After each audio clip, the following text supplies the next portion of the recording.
The room is quiet in a way that feels staged, not peaceful, just carefully arranged, like the silence has been instructed to behave. Your ceiling doesn't creak, your neighbors don't cough. Even the air seems to hold its breath. Outside, the world keeps moving without you. A distant engine on wet streets, a far-off train horn that sounds too lonely to belong to anyone.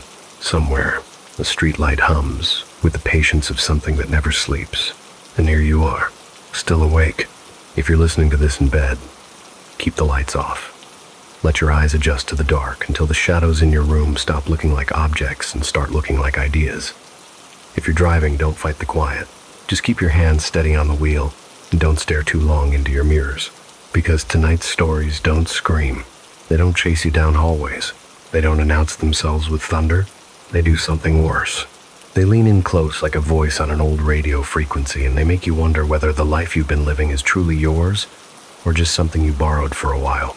So settle in, slow your breathing, let the night do what it does best. Welcome back to the Midnight Broadcast. The mud tracks on the roof. At 3:15 a.m., Port Meridian doesn't sleep, it just pretends it isn't awake. The rain hangs over the city like an unfinished thought, not heavy enough to thunder down, not light enough to disappear. Just a cold, stubborn drizzle that turns sidewalks into mirrors and makes neon signs look like they're bleeding color into the air. Red spills into puddles, blue trembles on glass.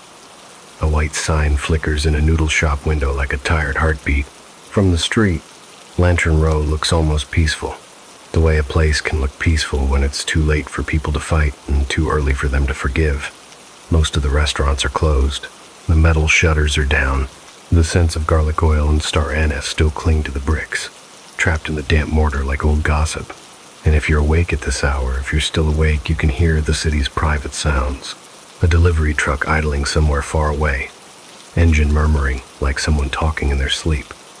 A faint rattle from a loose sign chain. The soft scrape of a broom from a kitchen that refuses to go dark. A distant train horn crossing the waterfront with a long, tired moan, like it's announcing bad news to nobody in particular. That's when my camera started telling its story. Not a glitch, not a blur, not a cheap little paranormal artifact you can blame on dust or lens flare. This was clean, sharp enough to make my throat tighten. My name is Miles Harlow. I work as a private investigator in a second-floor office above an old mahjong parlor on Waverly Cut, a narrow side street that smells like incense, fried dough, and wet cardboard. People come to me when the police stop caring, when the truth is too embarrassing to report, when they want answers without paperwork. I'm not superstitious. I was raised in a neighborhood where superstition is a language people speak when reality is too hard to say out loud. I've watched grown men whisper prayers under their breath before stepping into casinos. I've heard grandmothers warn children not to whistle at night because it invites things home. It never impressed me. But that first night, when the alley feed lit up on my monitor, I felt something old and unwanted crawl into my chest. A figure stood by in my office building, right beneath the street lamp that always buzzes faintly like it's swallowing electricity. The camera's night vision bleached the alley into pale gray, turning puddles into liquid metal and brick into something like old bone. The figure wasn't pacing. It wasn't hiding. It was facing the camera, and it looked wrong, not in the theatrical way you'd expect. No dramatic cloak, no floating hair, no exaggerated posture. It looked wrong the way a mistake looks wrong, like a sentence that ends in a word that doesn't belong. Its clothes were soaked. Its hair clung in wet strands, and its skin had the slick shine of fresh paint.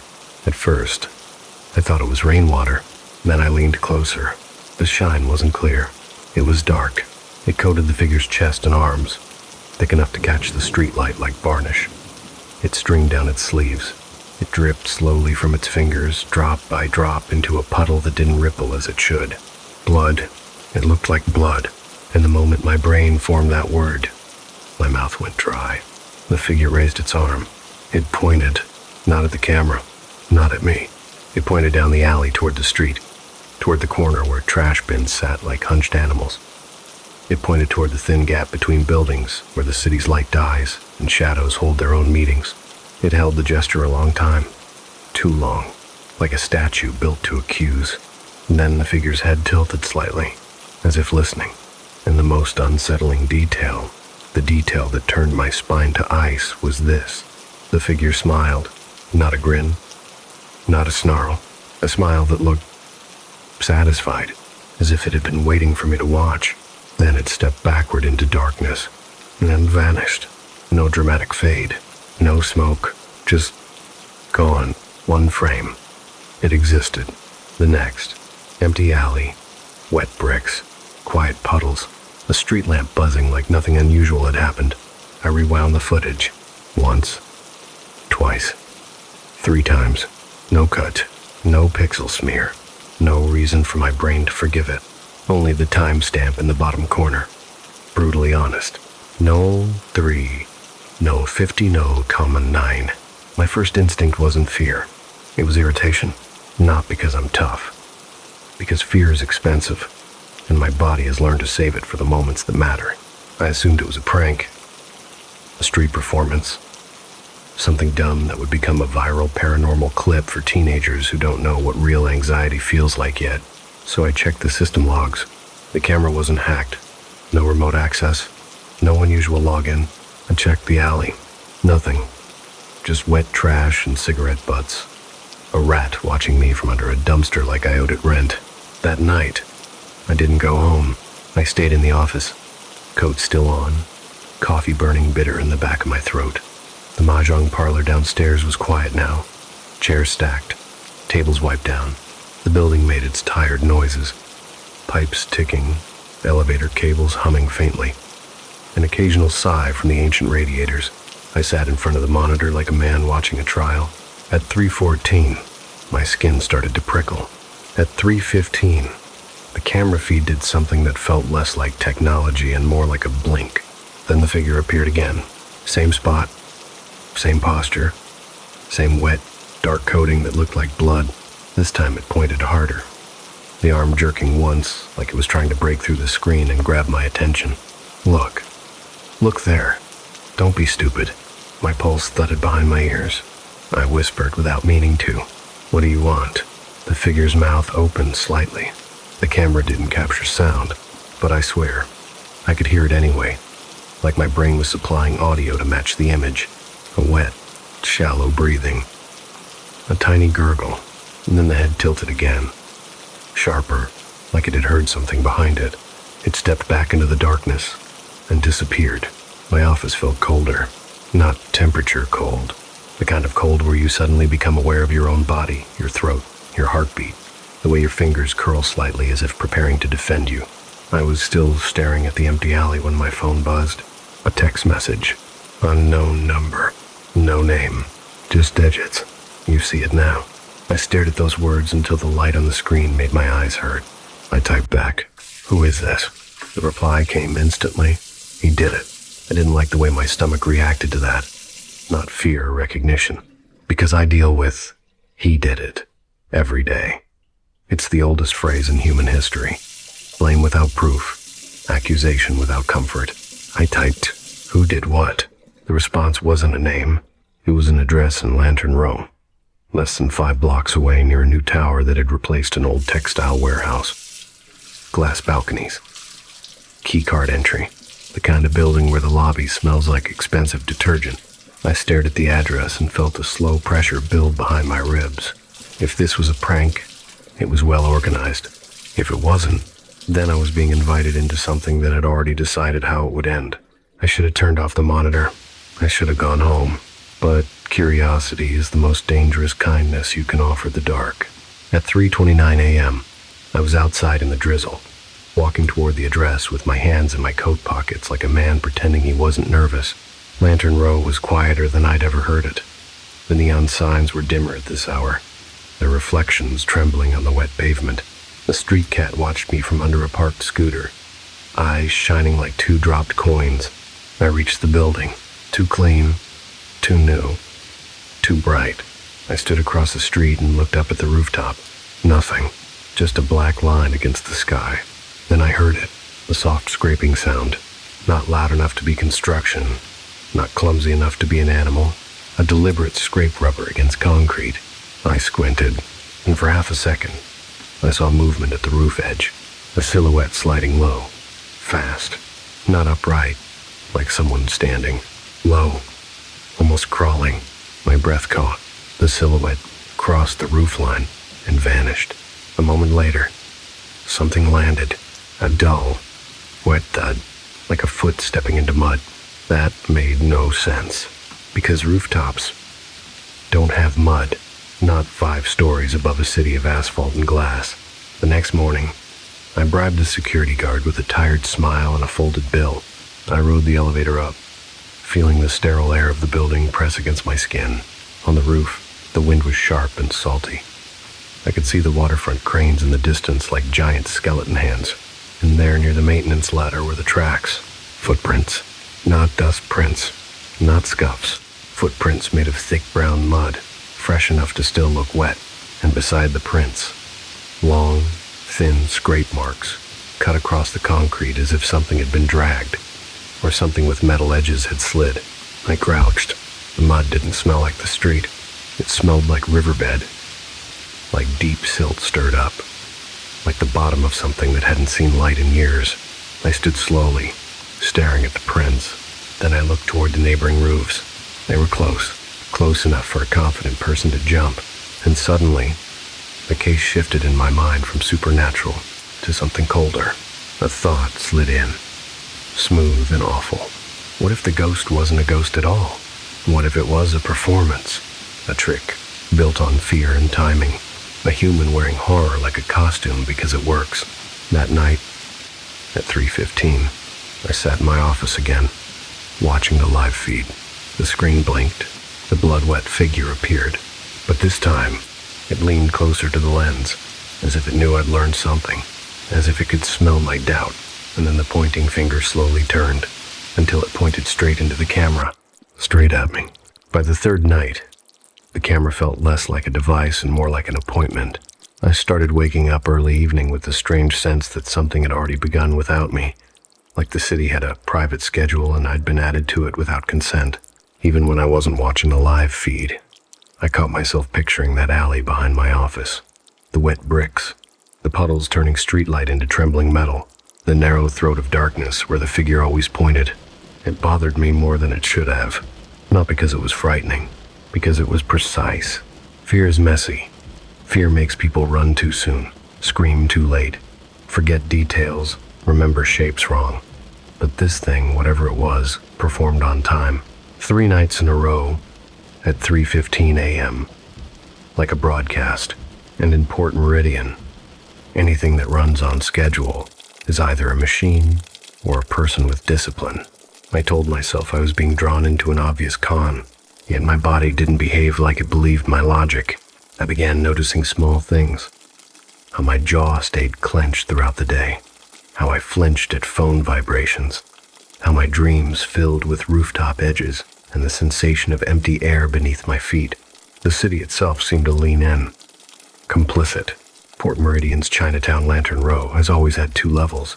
There's the street-level neighborhood everyone sees, the lanterns strung across intersections, the markets with fruit stacked like bright geometry, the old men playing cards in parks with faces carved into patience. And then there is the other Chinatown, the one above your head, rooftops, stairwells, fire escapes, ventilation platforms, maintenance corridors that stitch buildings together like hidden seams, ladders welded to brick, emergency doors that lock from the inside. A city designed for work, not living. And if you spend long enough as a private investigator, you begin to understand that the real decisions rarely happen where the crowds are. They happen in the back, in the upstairs, in the places no one thinks to look. That's what the mud tracks felt like. A clue that didn't want to be found by anyone except someone willing to climb. So on the 4th night, I stopped playing the role of frightened viewer and started behaving like myself again. I treated the ghost like a suspect, and the alley like a crime scene. The first rule: nothing arrives on a rooftop by accident. At 2:50 a.m., I went outside, not with holy water, not with salt or charms or the kind of rituals people like to borrow from movies. I went out with a flashlight, gloves, a pocket notebook, and a small camera with a lens sharp enough to see pores. The rain had eased into a thin, cold mist. Lantern Row smelled like wet spiced star anise and ginger trapped in damp air and something metallic from the old sewer grates that always breathe at night.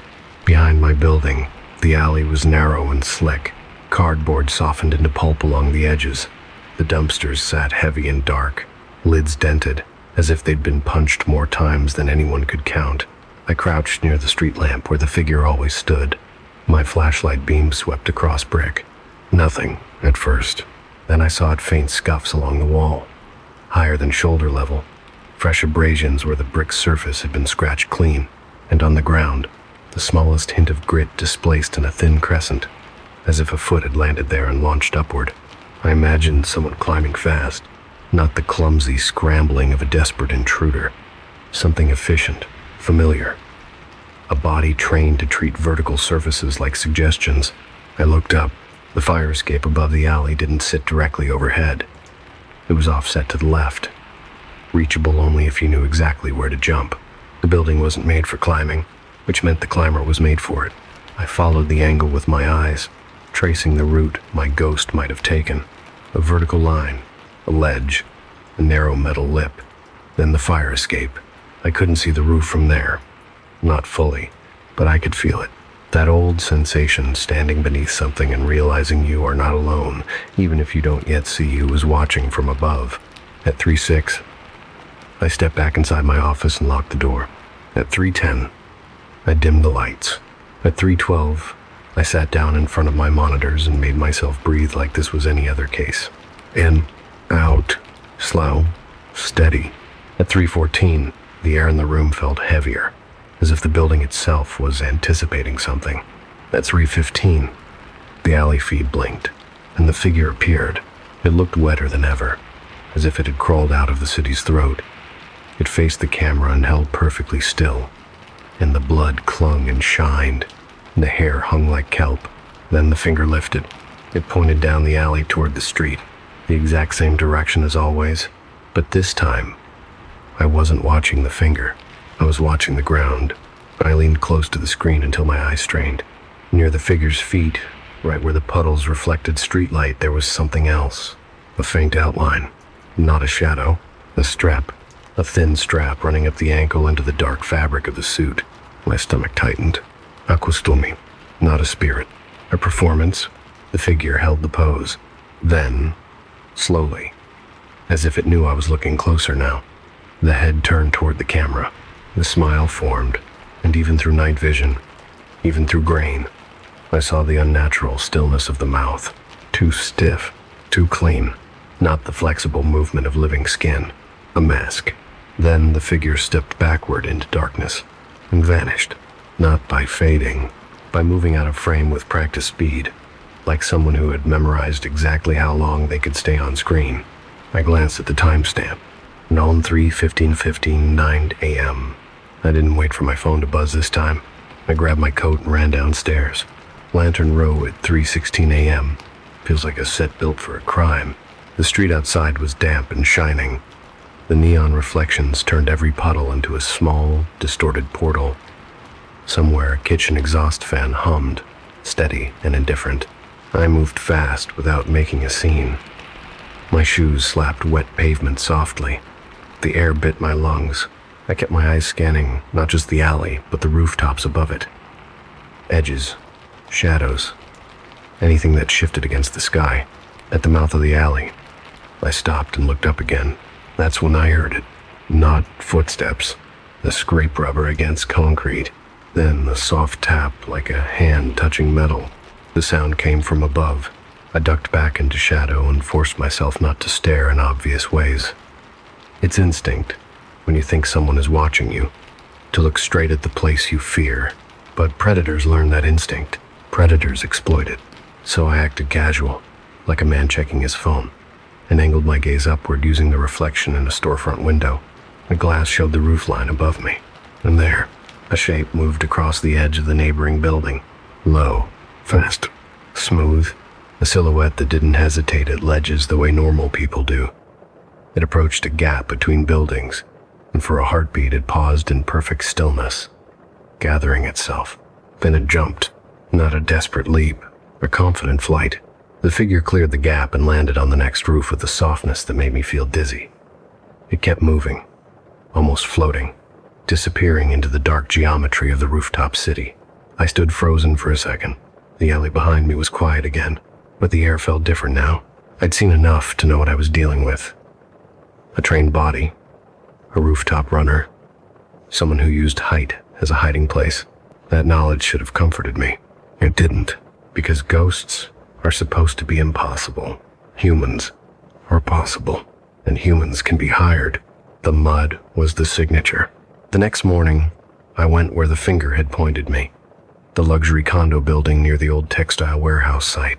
In daylight, it looked like a polished tooth embedded into Lantern Row. Too white, too clean, too expensive for the street it stood on. The lobby smelled like lemon disinfectant. A digital screen displayed weather updates and smiling stock photos of residents who didn't look like they sweated. A security guard sat behind a desk, uniform crisp, eyes bored. He sized me up with the faint irritation of someone who has been trained to distrust anything not carrying a key card. I gave him my simplest lie, that I was investigating property damage for an insurance company.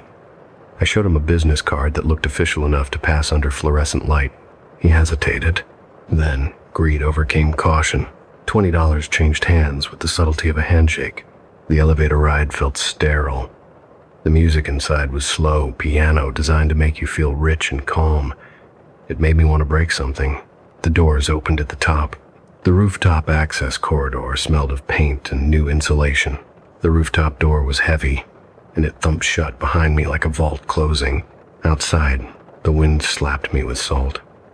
I could see the waterfront cranes in the distance, skeletal arms reaching into low cloud. The sky was pale and flat, the kind of morning that feels like the world hasn't decided its mood yet. The rooftop itself was concrete and gravel and utility equipment vents, ducts, satellite dishes, a landscape of function, not beauty. I walked toward the edge where I'd heard the landing sound the night before. At first, I saw nothing. Then my eyes adjusted. There, near the maintenance ladder, footprints, not dust prints, not casual scuffs, footprints made of thick, brown mud, still slightly damp. The edges of the prints were crisp enough to tell me they were recent. They ran in a pattern, not random, not stumbling. Each step placed with intention, like the person knew exactly where their weight needed to be for speed, for control. Beside the prints, thin scrape marks cut across the concrete, lines, parallel, like metal edges had been dragged, or like a weighted device had been dropped and pulled. I crouched. The mud didn't smell like Lantern Row. It didn't smell like street dirt or construction grit. It smelled like riverbed, like deep silt churned from a place that should remain undisturbed. I touched it with a gloved finger. The texture was dense, almost clay-like. Heavy mud, the kind that sticks, the kind that doesn't fall off easily. It was the perfect prop, not just for footprints, for a message, for an illusion. I stood and looked across the rooftops. The neighboring buildings were close enough to jump if you had the skill. Fire escapes stitched them together. A narrow ledge ran along one old brick building like a sidewalk for the fearless. It hit me then, cold and clear.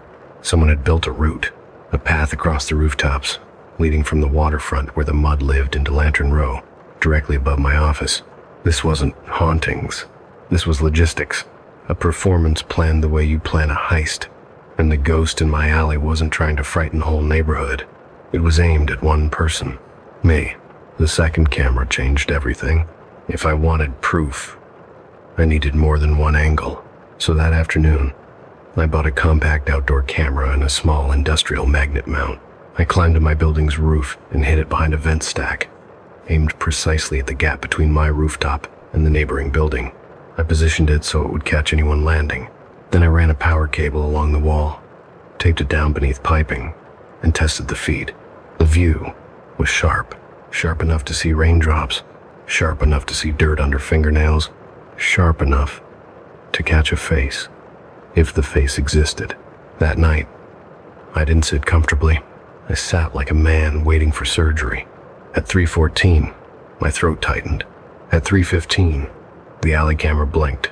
The figure appeared, blood wet, still pointing, but my eyes flicked immediately to the rooftop feed. The gap between buildings sat empty for a moment. Then, a silhouette slid into view from the left. It moved low, hands and feet touching concrete like a creature evolved for vertical city life. A single motion carried it to the roof edge. It crouched, weight balanced, almost elegant. Then it jumped. The figure sailed across the gap and landed on my roof with a softness that made me nauseous, as if gravity had been negotiated. The camera captured details that the alley camera never could. A tight bodysuit, dark, meta, knees reinforced, hands gloved, and the blood, that wet shine, was not blood at all. It was a reflective coating, a glossy gel smeared across chest, arms, and face mask to catch light the way blood does under night vision. The head turned, and I saw the mask clearly. It wasn't a ghost face. It was a molded human face, pale, too smooth, features slightly exaggerated for camera impact. The mouth was carved in a way that could read as grief or menace depending on shadow. A theater mask for the age of surveillance. The figure moved across my roof toward the ledge, then dropped down the fire escape with pure efficiency. A professional, not a spirit. A hired piece of fear. I stared at the monitor, my heart beat thick and slow. My phone buzzed. Unknown number. The message was short. "You're learning." I didn't reply. I didn't move. My hands were cold, but my mind was burning, because the case had turned inside out. This wasn't about the paranormal. It was about manipulation. Someone had built a ghost out of mud, timing, and human athleticism. Someone had decided fear was the easiest way to steer a private investigator. And as I sat there, listening to the radiator click and the city sigh outside my window, one thought settled into my bones like a splinter. If a person can manufacture a haunting this perfectly, then what else can they manufacture? At 3:18 a.m., the alley feed showed nothing but wet brick, but I could no longer look at that alley without imagining the rooftop above it. Someone crouched there, watching my window, smiling behind a mask I wasn't meant to see, and somewhere, out in the city, the mud was waiting to be carried again. Once you understand a haunting is manufactured, the fear doesn't disappear. It simply changes shape. It becomes colder, less dramatic, more personal. Because if the ghost is fake, then someone chose to build it. Someone bought the materials. Someone paid for the timing. Someone rehearsed the gesture of pointing in the alley until it looked like accusation. And that means the darkness isn't accidental. It's assigned. The day after I captured the rooftop runner on my second camera, I didn't sleep. I tried to, for an hour or two. But my mind kept returning to that moment of impossible elegance, how the figure cleared a rooftop gap like it was stepping over a crack in the sidewalk. How the landing made no sound. How the mask's carved mouth sat perfectly still, no matter what emotion the shadows tried to paint onto it. I lay in bed and stared at my ceiling until it stopped looking like paint and started looking like a thin lid over something deeper. In the early morning, when the first delivery trucks began to groan down Lantern Row and the city pretended it had never been quiet, I sat at my desk and printed still frames from the footage. 10 images, different angles, different distances, enough to tell a story without audio. You do this long enough in my line of work, you learn a basic truth. People lie most easily with words. Their bodies lie less. Their habits almost never lie. The runner moved like a professional, not an adrenaline hobbyist, not a teenager with a GoPro and too much confidence. A professional, a performance athlete, someone with sponsorships, training, discipline, someone who didn't do this sort of thing unless there was money involved, or unless they were being controlled. So I started where most modern ghosts live, online. I searched, not for haunting, not for Chinatown alley spirit, not for the kind of keywords that attract paranormal hobbyists. I searched for movement, for stunts, for rooftop training circles in Port Meridian, for parkour teams, for free runners who filmed Lantern Row at night because neon makes everyone look braver than they are. It took less time than I expected. A handle kept appearing in clips and tags. Quieran Vale. I watched him in video after video. He ran across abandoned docks with the sky turning gray behind him. He climbed construction cranes like they were trees. He flipped off ledges that made my palms sweat. landing with the casual softness of someone greeting the ground like an old friend. But it was the Lantern Row videos that tightened something in my chest. There were 3, shot at night, neon reflections, wet rooftops, fire escapes, the exact buildings my ghost had used, and the movement style was identical, low posture, smooth transitions, the almost feline confidence before a jump. Even his pauses were the same. Those half seconds of complete stillness where the body gathers its intention like a held breath. In one clip, Kieran crouched at the edge of a roof, the city spreading below him, and the camera caught his profile in a flicker of red light. He smiled, not a happy smile, a practiced one, like he knew how to look mysterious for viewers. It made my stomach turn, because my mask, my ghost, had smiled like that. At 11:40 a.m., I paid for a background search. At 12:07, I had enough to feel the case begin to form. Kieran Vale's legal name wasn't Vale. It was Kieran Velasquez, a surname shortened for Brand Clarity. He was 28, born in the city, raised mostly in foster care, with a history of minor offenses, trespassing, reckless endangerment, a brief arrest after a rooftop stunt went wrong and a security guard got injured. No convictions, no hard crimes, just the kind of record you get when you treat the world like an obstacle course. But there was another detail, a civil suit. 2 years ago, a performance injury case involving a private security firm contracted by a luxury developer. Kieran accused them of assault. They claimed he'd been trespassing. The case was dismissed quietly. Money had moved. Silence had been purchased. That was when I began to suspect I wasn't dealing with a prank. I was dealing with a system. People who could afford to make bad things disappear. The kind of people who see men like Kieran as tools. By late afternoon, the rain returned in a thin gray veil. Lantern Row looked like it was being slowly erased. I sat in my office, staring at the printed still frames, and tried to imagine how I'd approach him. It wasn't enough to identify him. I needed to know who hired him and why the performance was aimed at me. The ghost had pointed at specific addresses. It had fed me an accusation like bait, and whenever I got closer to the truth, the messages arrived. You're learning, meaning someone was watching my progress, meaning someone wanted to control the tempo, which meant if I confronted Kieran carelessly, he could vanish like the ghost itself. I needed leverage, not violence, not intimidation. Leverage, in the way this city understands best. Options. If he was being paid, I had to offer something stronger than money, safety or escape. So I built a trap the way I always do, quietly, patiently, with the confidence of someone who knows most people are predictable when you give them the right stage. I didn't message him on social media. I didn't call his phone. I left him a note, a physical note, because digital communication can be intercepted. A note has to be touched, and touching creates fingerprints, literal or emotional. At 8:50 p.m., I climbed to my roof and walked to the ledge where my camera had captured his landing. The wind smelled of damp stone and ocean salt. The city hummed below. I tucked the note under the same brick I'd used before, sealed in a zip bag. The note said, "Well, I have the roof footage. I have the mask. Meet me at 3:15. Come alone." I didn't add an address. I didn't need to.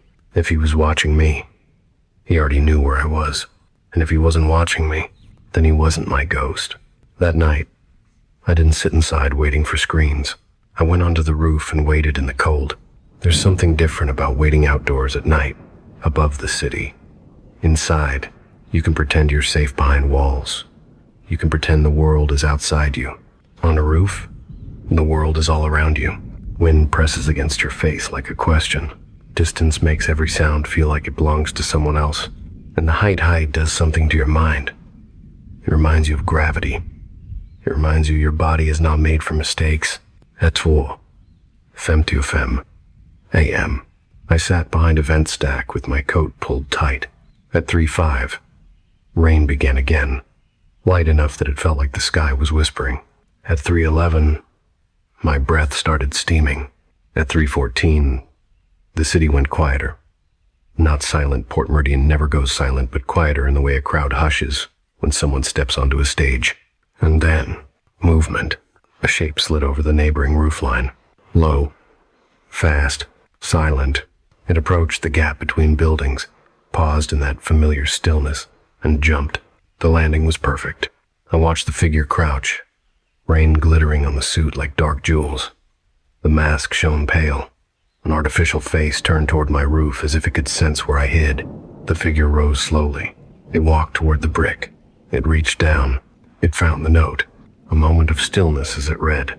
Then its head turned slightly, scanning the roof, listening not just with ears, but with instinct. I stepped out of the shadow. Not suddenly, not dramatically.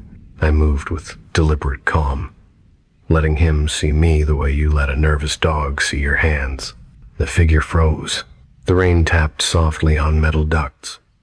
Somewhere below, a late-night taxi hissed over wet street. I said his name once. Steady, Kieran. The masked head turned fully toward me. For a long second, he didn't move.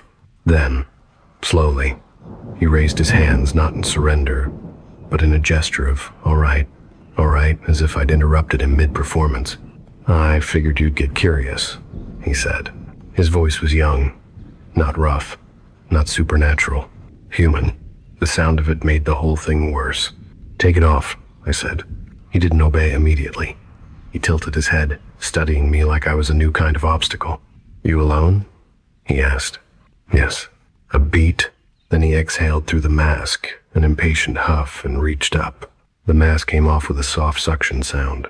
Underneath, Kieran Vale's face was sharper than on video. High cheekbones, a narrow nose, eyes that looked too awake for a man who spent his nights running the edges of buildings. Rain clung to his eyebrows. His hair was wet and slicked back.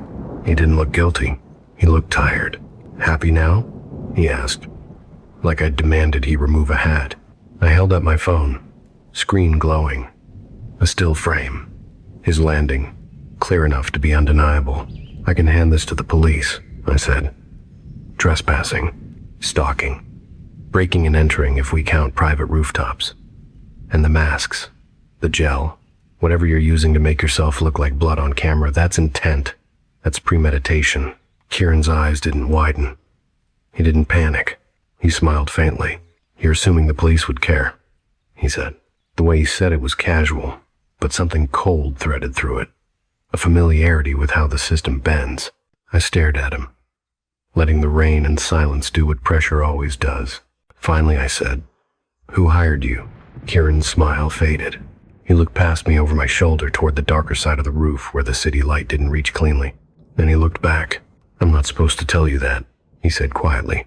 Not supposed to, I repeated. We're not allowed to. Kieran's jaw tightened. That was answer enough. I took a slow step closer, keeping my voice low. Not threatening, just inevitable.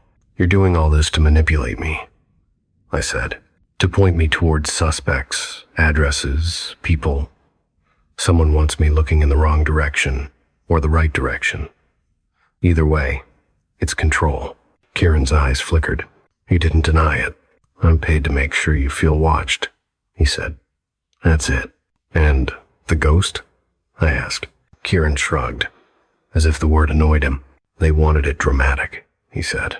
They said you wouldn't respond unless it hit your instincts, your fears.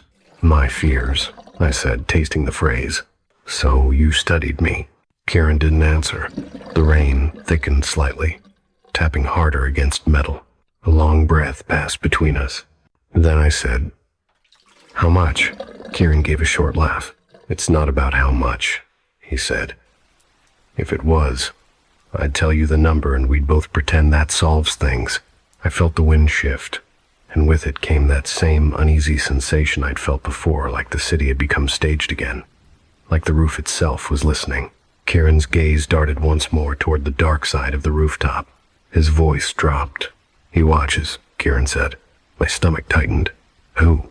Kieran swallowed. I could see it, the throat working, the hesitation not theatrical but physical, as if a hook inside him had tightened. The guy who hired me, he said. He doesn't just pay. He keeps receipts. Receipts? I repeated. Kieran looked at me like I was younger than I'd ever been, like I didn't yet understand the kind of threats money can make. Blackmail, he said. The word finally spoken. Leverage. Stuff that ruins you without touching you. I stared at him. Why you? I asked. Why are you doing this? Kieran's face tightened again. His eyes went briefly far away, as if he saw a different roof, a different night. They caught me once, he said. Not police. Not security. Them. They caught me after a job went wrong after I fell and wrecked my knee. I couldn't run. I couldn't fight. I couldn't disappear. He touched his knee unconsciously, fingers pressing through the suit. They helped me, he said, voice bitter. They paid a doctor. They kept my name out of court. They made the whole thing go quiet. And now you owe them, I said. Kieran's laugh was small and ugly. Oh, way, he echoed. Yeah, okay. I watched him in the rain. This man built like speed and freedom, bound by invisible paperwork and threats. It was almost sad. Almost. Then I remembered the bloody mask on my camera. I remembered how perfectly the ghost pointed. How long have you been doing this? I asked. Kieran hesitated. Long enough, he said. And the messages? I asked. The texts I get after each appearance. Kieran's eyes widened slightly. You get texts? He said. I froze. What do you mean? I don't text you, he said quickly. I don't have your number. The rain seemed to grow louder. My phone felt suddenly heavy in my pocket, like it carried something alive. I stared at Kieran, the rooftop wind cutting between us, and I understood something that made my skin go numb. Kieran was the costume. Kieran was the movement. Kieran was the physical ghost. But the thing watching me, the thing messaging me, was someone else. Someone who didn't need to stand under street lamps and wet paint. Someone who had access. Someone who could reach me wherever I was. I forced my voice steady. Who is he? I asked again. Name. Kieran swallowed hard. I don't know his real name, he said. I only know what he calls himself. What? Kieran looked toward the darkness again, as if the roof edge might answer for him. Then he said it. Governor. The word hit the air like a cold coin dropped into water. Governor. Not a name. A title. A joke. A threat. My stomach tightened. I'd heard that kind of nickname before. Old Chinatown legends about corrupt officials, men who ruled with paperwork and fear, men who didn't need guns because they had influence. I stared at Kieran. And what does Governor want from me? I asked. Kieran's eyes shone with something close to pity. He wants you to solve the case, Kieran whispered. But not the real one. What's the real one? I demanded. Kieran opened his mouth, and then he stopped. Not because he changed his mind, because he heard something. So did I. A soft scrape, rubber on concrete, from behind us. My skin went cold instantly. The hairs on my arms lifted like static charge. I turned my head slowly, so slowly it felt like my body was resisting the motion. The far side of the roof lay in shadow. A vent stack, a maintenance shed, the dark lip of the next building. Nothing. Then another scrape. Closer. Kieran's face strained. He backed up a step, eyes wide now, and he whispered something I barely heard over the rain. He shouldn't be here. I stared into the darkness, forcing my eyes to adjust. And then, a shape unfolded. Not from the air, not from nowhere, but from behind a piece of rooftop machinery where a person could have been crouched the entire time. A man stood up slowly. No mask, no gel, no performance. Just a man in a dark raincoat, posture relaxed, as if he'd been listening to our conversation like it was his entertainment. I couldn't see his face clearly. The rain and shadow kept it vague, but I could see one detail with horrifying certainty. He was holding a phone, and its screen glowed bright in the dark. The same glow I'd seen on my own screen when messages arrived. The man raised the phone slightly, almost politely, as if greeting me. Then my pocket vibrated. A new text message appeared on my phone. Unknown number. One sentence. Don't thank him, Miles. He's only the actor. My breath stopped. Kieran looked at my face and understood what I'd just read. He whispered, "Oh God." And the man in the raincoat, Governor, tilted his head slightly, smiling in a way that didn't belong to any rooftop stunt. A smile that had nothing to do with theater, everything to do with ownership. Rain has a way of making a city feel temporary. like someone could wipe Port Meridian clean if they pressed hard enough. And standing there on the roof with Lantern Row's neon trembling below us, I realized Governor didn't need theatrics anymore, because he'd already achieved the one thing fear is best at delivering: my attention, my full, undivided, sleepless attention. And he wore it like a badge, calm in his dark raincoat, phone screen glowing in his hand, as if it were a lantern he'd brought to show me around my own panic. While Kieran Vale stood a few paces away with his mask hanging loose in one gloved fist, his face slick with rain and something close to regret, and I felt the strange, humiliating urge to speak carefully, the way you do when you sense the other person is holding the real power and you're still pretending you're not afraid. So I kept my voice low and even and asked what he wanted, and Governor's smile didn't change. It only deepened by a fraction, like a man pleased to hear the right question at the right time. And he said my name, the way the camera had pointed at me. Not shouted, not performed, just placed into the air like a paperweight. Miles Harlow, he said.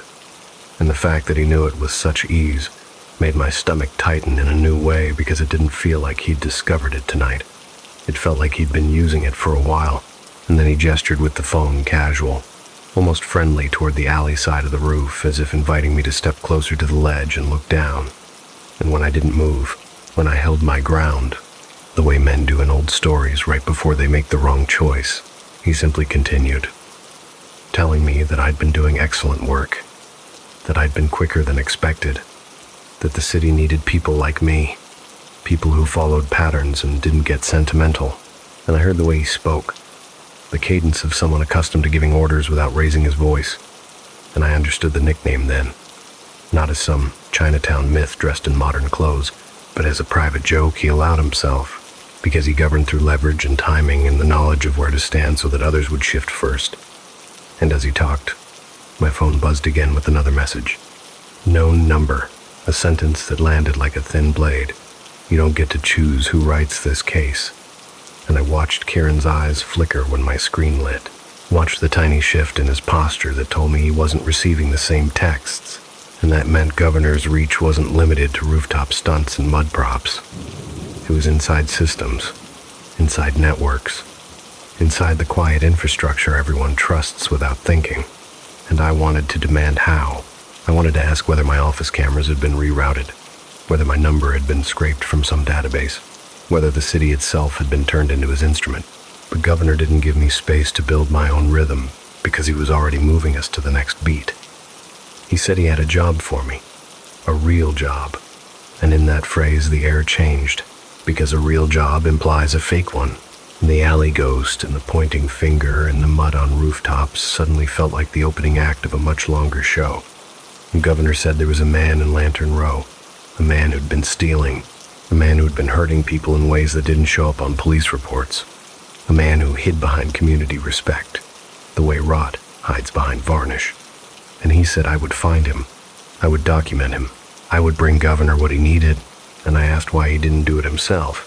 And Governor's smile finally showed its teeth, not in anger, not even in amusement, but in certainty.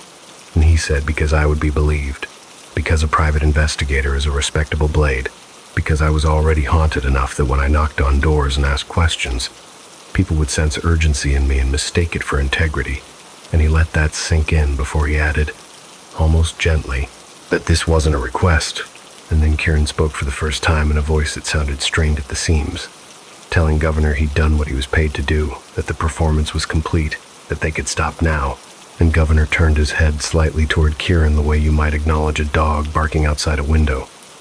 And he said Kieran would stop when he was told to stop.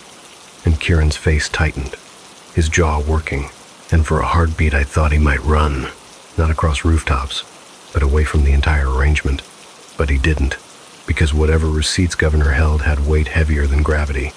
And I felt my anger sharpen into something focused, and I said I wasn't his employee. I wasn't his instrument. And Governor's phone screen flared brighter as he tapped it once with a thumb that looked too relaxed for the threat it carried. And my own phone immediately buzzed again, and the message on my screen made the blood drain from my face. Your lease renewal is still pending, isn't it? Ask your landlord about the complaints. And I stared at it, because it wasn't a guess. It was a needle slipped under my life. And in that moment I understood what kind of monster Governor really was. Not the kind that leaps from shadows, but the kind that lives in paperwork. The kind that knows your vulnerabilities better than you do because he's mapped them, charted them, tied them to strings he can pull at will. And he kept talking, telling me the address I would go to next, telling me the name of the man I would investigate, telling me the time window, and each detail landed with the dull finality of a lock turning, and I heard myself breathing too fast and forced my lungs to slow because panic would only make me sloppy. And in the sliver of calm I managed to create, I looked at Kieran, really looked, and I saw, not a villain but a man in a harness made of secrets. And when Governor finally lowered his phone and asked if we understood each other, I didn't nod. I didn't agree. I didn't give him the satisfaction, but I did something else, something smaller and more dangerous in the long run. I waited. I let silence stretch. I let the rain fill it, and then I asked one question that wasn't about the assignment, wasn't about the staged ghost, wasn't about me, but about the thing that had first hooked my attention. The blood, the pointing, the satisfaction in that carved smile. And I asked who the spirit was supposed to be, whose face they were imitating, whose death they were borrowing to make the performance feel real. And for the first time, Governor's expression shifted, just slightly, like a man tasting something unpleasant. And he said it didn't matter, that symbols mattered more than identities, that fear doesn't require accuracy, only timing. But Kieran's eyes snapped to mine with sudden urgency, as if my question had brushed too close to the truth. And he said under his breath, so low it almost disappeared into rainfall, that it did matter, that there'd been a real person, a woman, a courier, someone who'd vanished near the waterfront months ago, someone whose missing poster had curled at the corners on a community board and then quietly been removed. And the words hit me like cold water because I remembered seeing that poster, the grayscale photo, the tired eyes, the number for tips. And I realized the blood wasn't only theater, it was theft. It was the exploitation of an actual tragedy, to give Governor's manipulation a sharper edge. And my stomach rolled with disgust, and Governor's head turned slowly back toward Kieran, and the calm in his voice became polished steel as he told Kieran to be quiet. And in the same instant, my rooftop camera feed running in a small window on my phone glitched once. Not a normal glitch, but a momentary smear, as if someone had brushed a hand across the lens.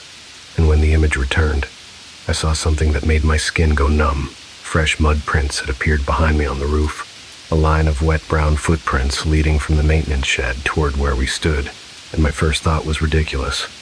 How could that be when Kieran had been in my sight the entire time, and Governor hadn't moved? And the only other access point was the stairwell door behind me, still locked from the inside, but the mud was there, glossy and real, and the smell reached me a second later. That riverbed silt, that deep churned sediment, and it was like the city had lifted a finger to my spine and traced downward.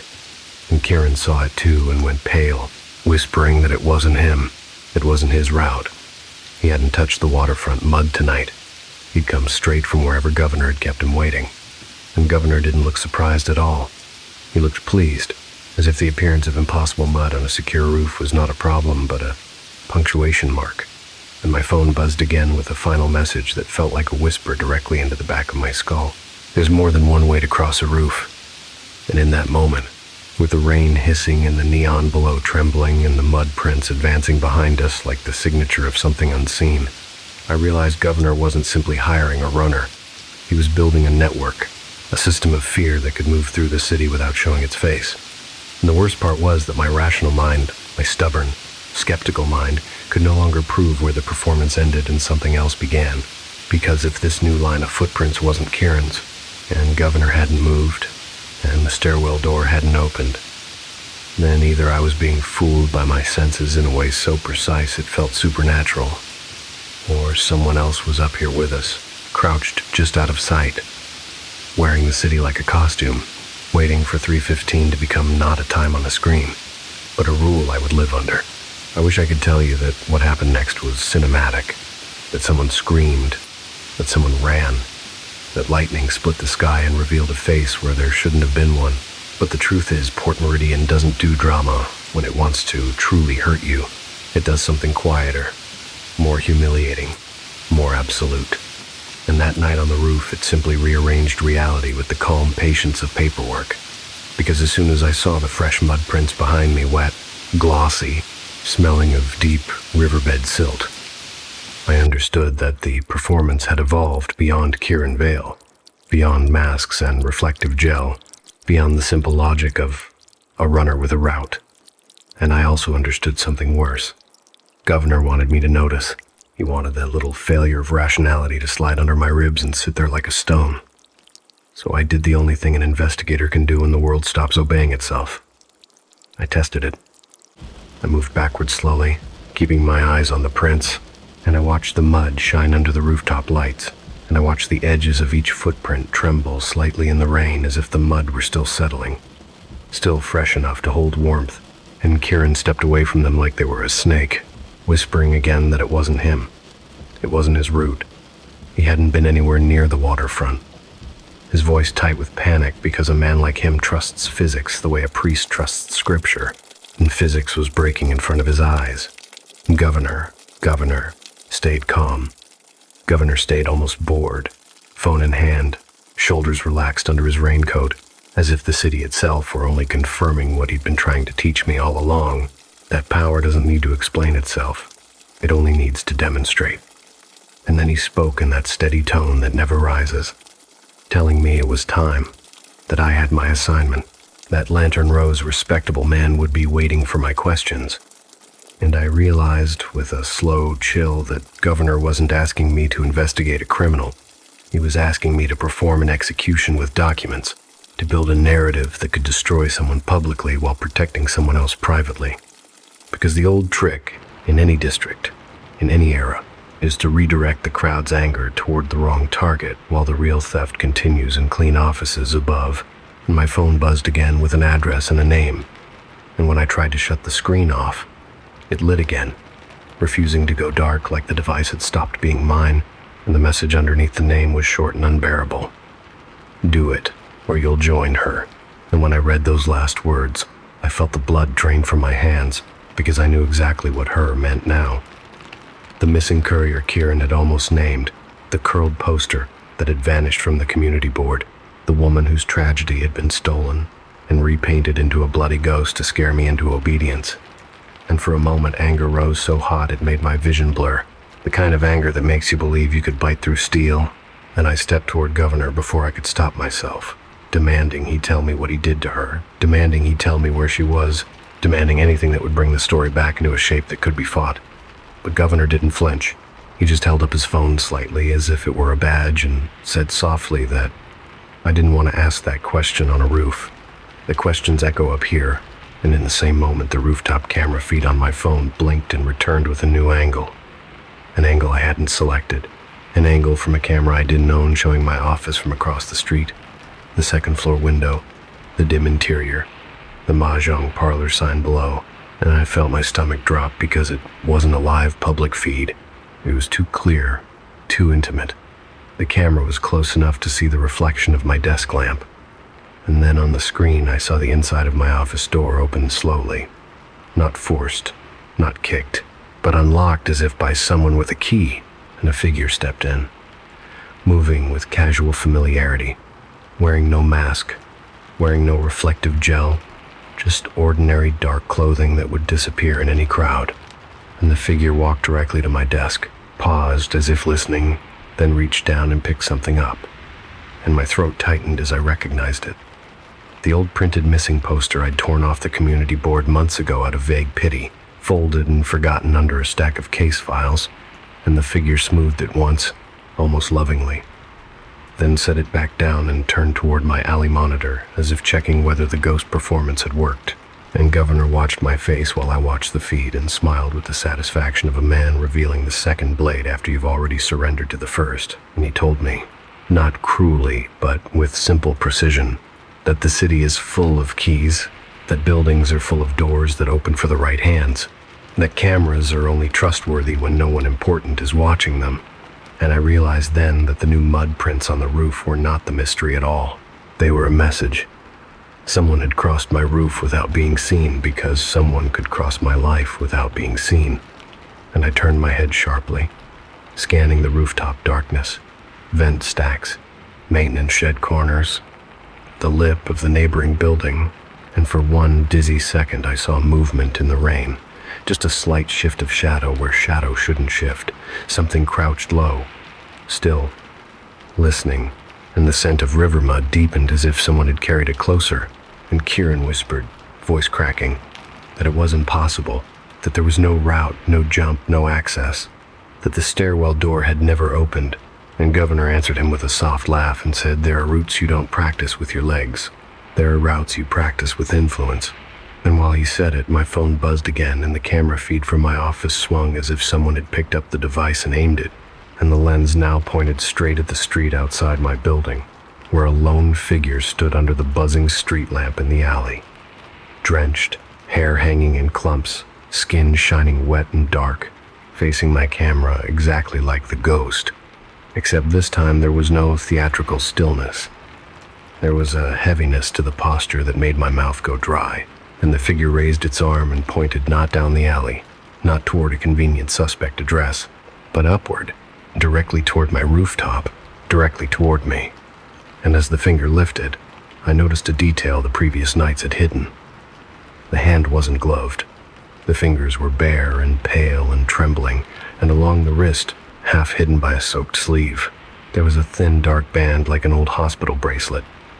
And suddenly my memory flared with the image of that missing poster, the woman's grayscale photo, the tired eyes, the caption beneath, and my stomach turned because the face in the alley blurred by rain, washed by neon, was beginning to resemble the face from the poster, as if the city were trying to return stolen identity to its rightful owner.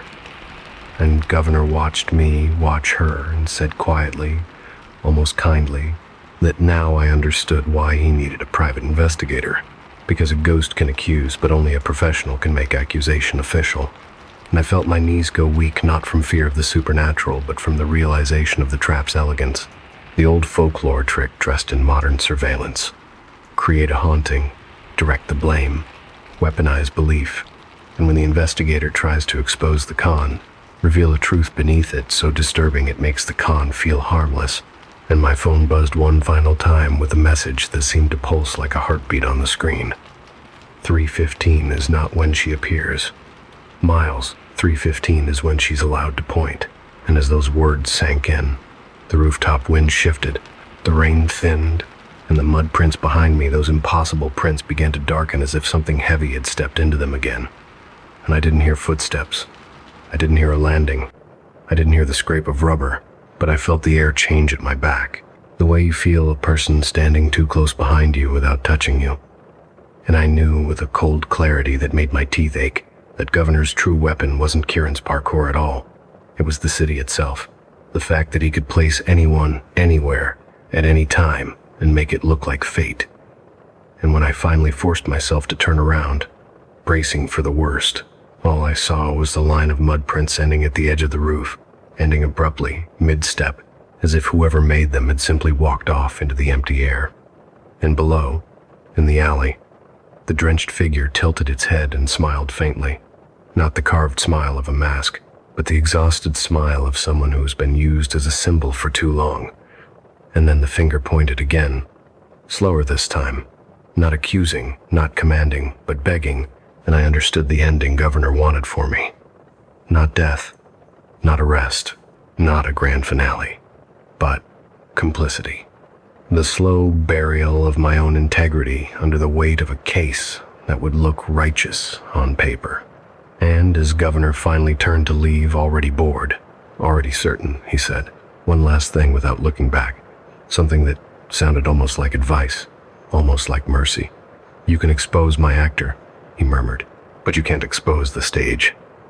And then he disappeared into the stairwell, and Kieran stood, shaking in the rain, mask dangling at his side like a severed face, whispering that he would help me, that he didn't want to be part of this anymore.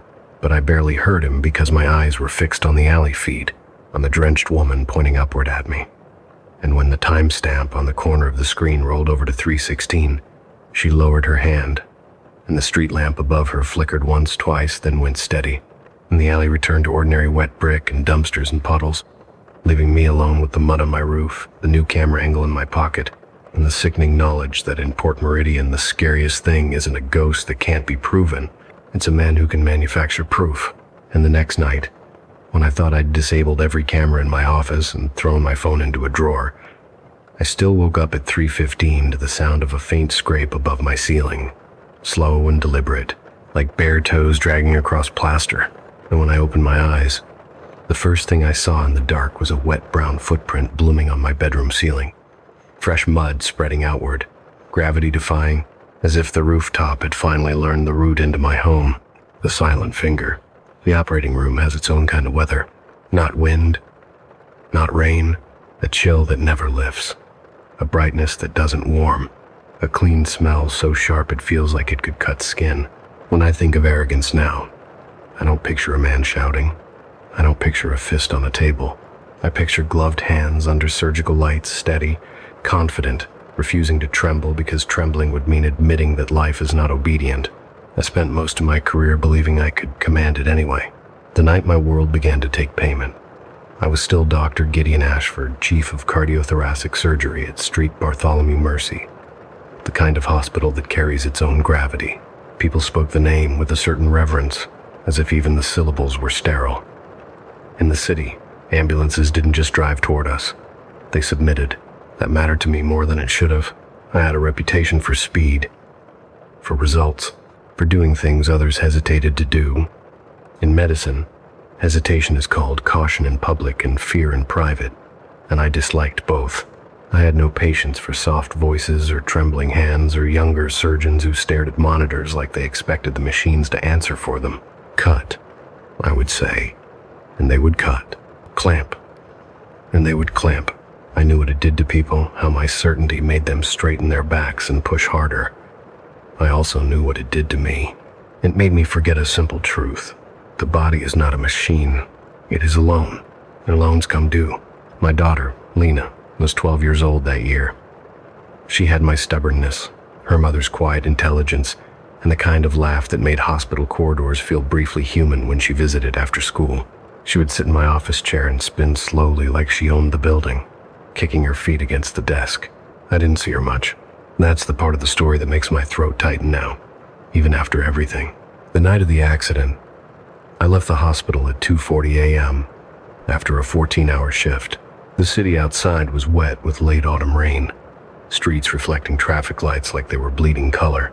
My hands still smelled faintly of antiseptic despite scrubbing them raw. I had one thought, simple, exhausted, almost tender. Go home. See Lena in the morning. I never made it home. The intersection near Wicker Bridge is badly designed. Anyone local knows to slow down there because the curve hides oncoming headlights until the last second.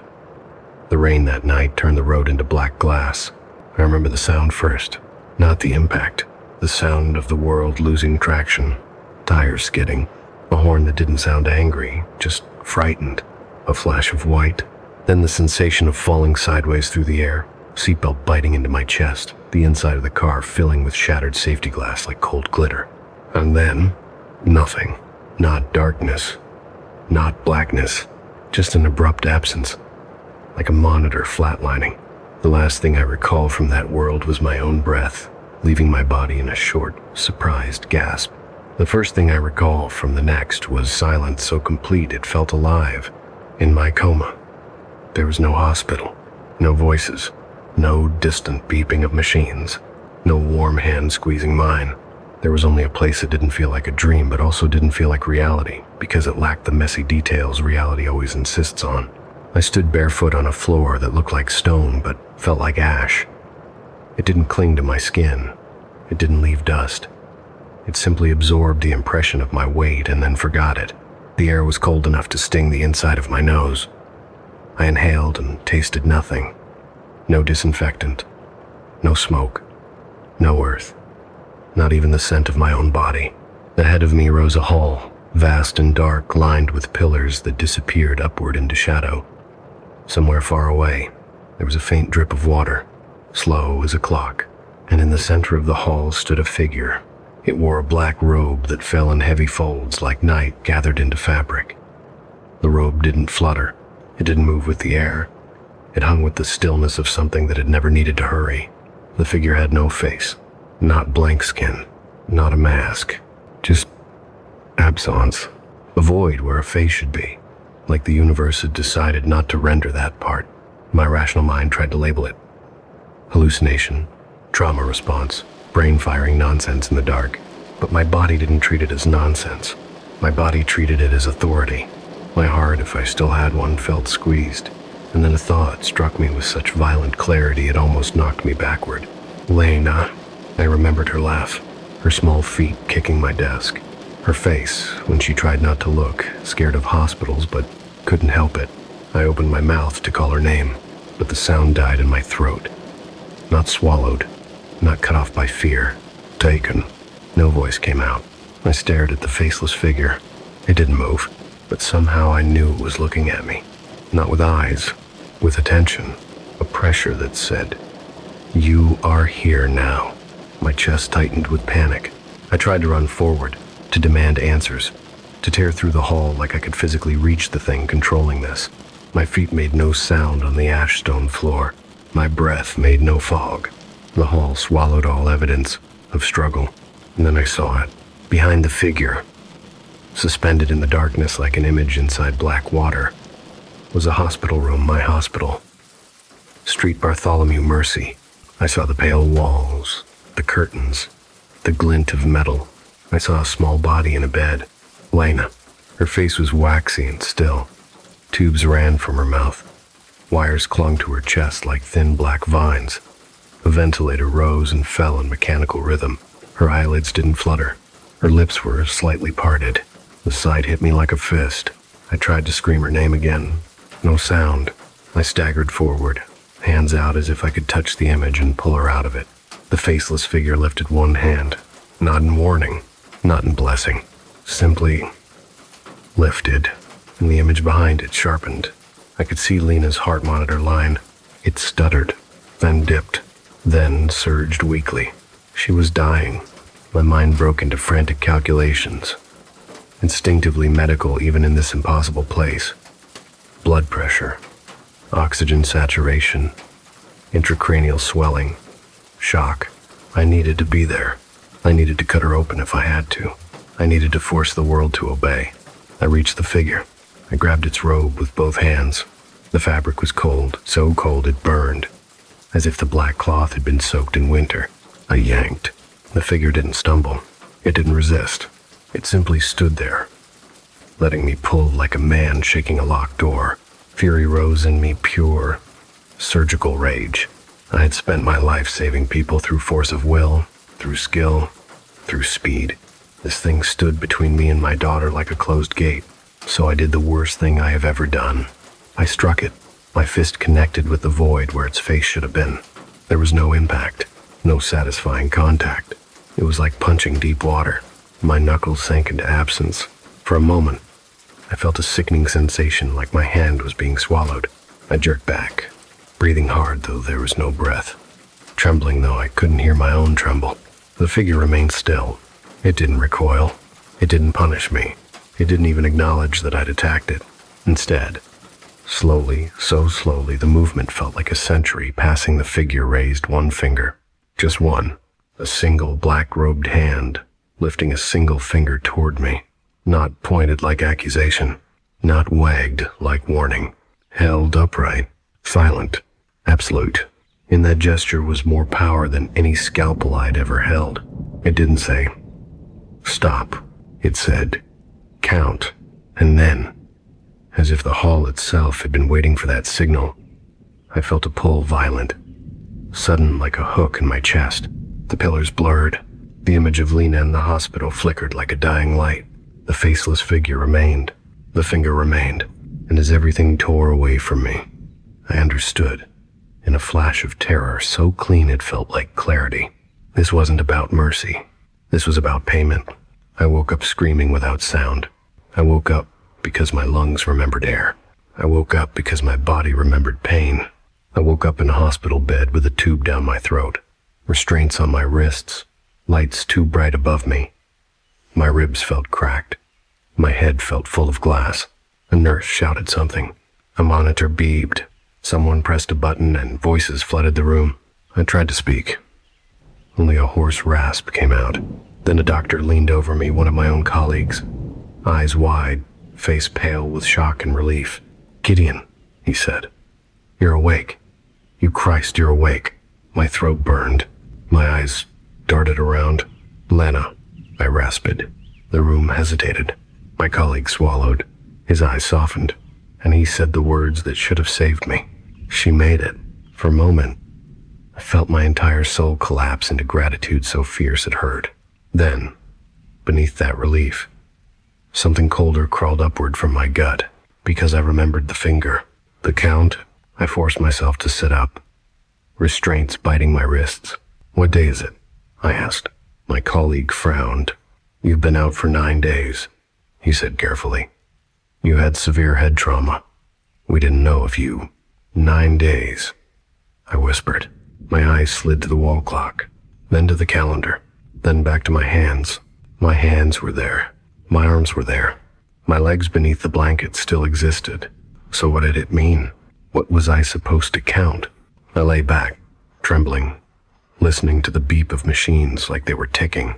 And then I noticed something small, so small a normal person wouldn't have seen it under the fog of waking. My left pinky nail. It was gone. Not broken. Not torn. Gone. The fingertip was smooth. Healed skin, like it had never existed. No scar. No blood. No sign of injury. Just absence. I stared at it until my vision blurred. A cold sweat broke across my back. In my mind, the faceless figure's finger remained raised in silence. Unwavering. Count. That night, after visiting Lena alive. Breathing. Weak, but smiling at me like I'd returned from the dead. I sat alone in my hospital room. Lights off.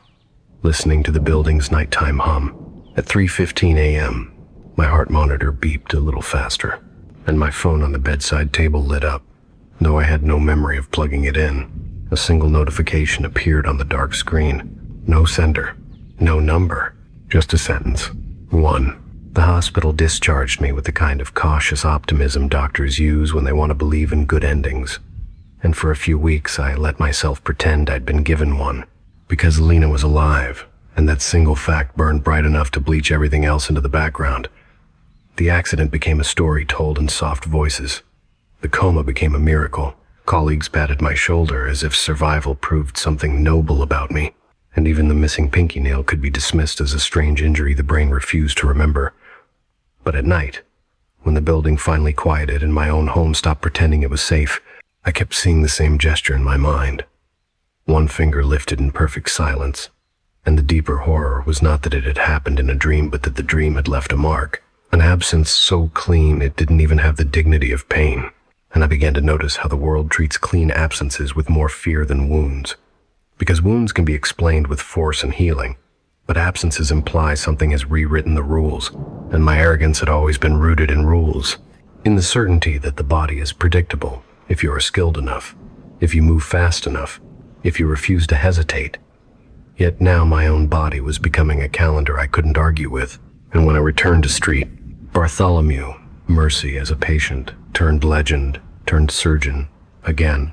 People watched me in the corridors like they were unsure whether to salute or back away.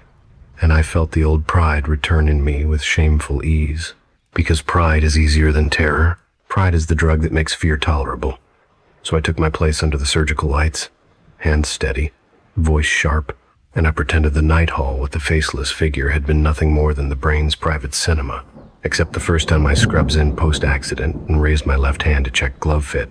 The rubber slid too easily over my little finger, like the glove itself recognized something was wrong. And when I looked down and saw the smooth bluntness where a nail should be, my throat tightened and the operating room lights felt colder, and I realized I hadn't told anyone. Not Lena, not my colleagues, not my wife, not even my own chart, because the truth of a curse sounds childish, even when it's happening. It sounds like superstition you'd laugh at if it belonged to someone else. Yet it was mine, and I couldn't tolerate the idea of being pitied, because pity is the opposite of control. So I swallowed it and kept working, telling myself that if I stayed busy enough, the universe would forget to collect. And for a while, that strategy almost succeeded. The weeks passed into months. Lena slowly regained strength. She returned to school. She began to laugh again in my office. And the hospital stopped watching me like an omen and started watching me like a symbol. The man who returned from the edge, the man who couldn't be shaken. And I let the myth wrap itself around me because it meant I didn't have to admit I was terrified. But terror has its own clock, and it doesn't run on anyone's schedule except its own. And the first anniversary of the accident arrived on a wet gray day that smelled like old rain and antiseptic. And I woke with a pressure behind my eyes. Not pain, not headache, something more like the sensation of being observed from inside my skull. And for hours I moved through my morning as if under invisible scrutiny, brushing my teeth, tying my tie, kissing Lena's forehead as she pretended not to be embarrassed by affection, driving to the hospital with the windshield wipers, keeping time, and all day I waited for something to happen, as if a judge had announced the date of sentencing, but not the method. And by afternoon, the dread became ridiculous, almost humiliating, because nothing occurred. My hands held steady. My patient survived. The hallways smelled the same. My colleagues joked. And I began to feel the familiar relief of skepticism, the smug comfort of being right. And that was when it happened in the simplest possible way, during the most mundane act, because punishment rarely announces itself with thunder. It arrives like a correction.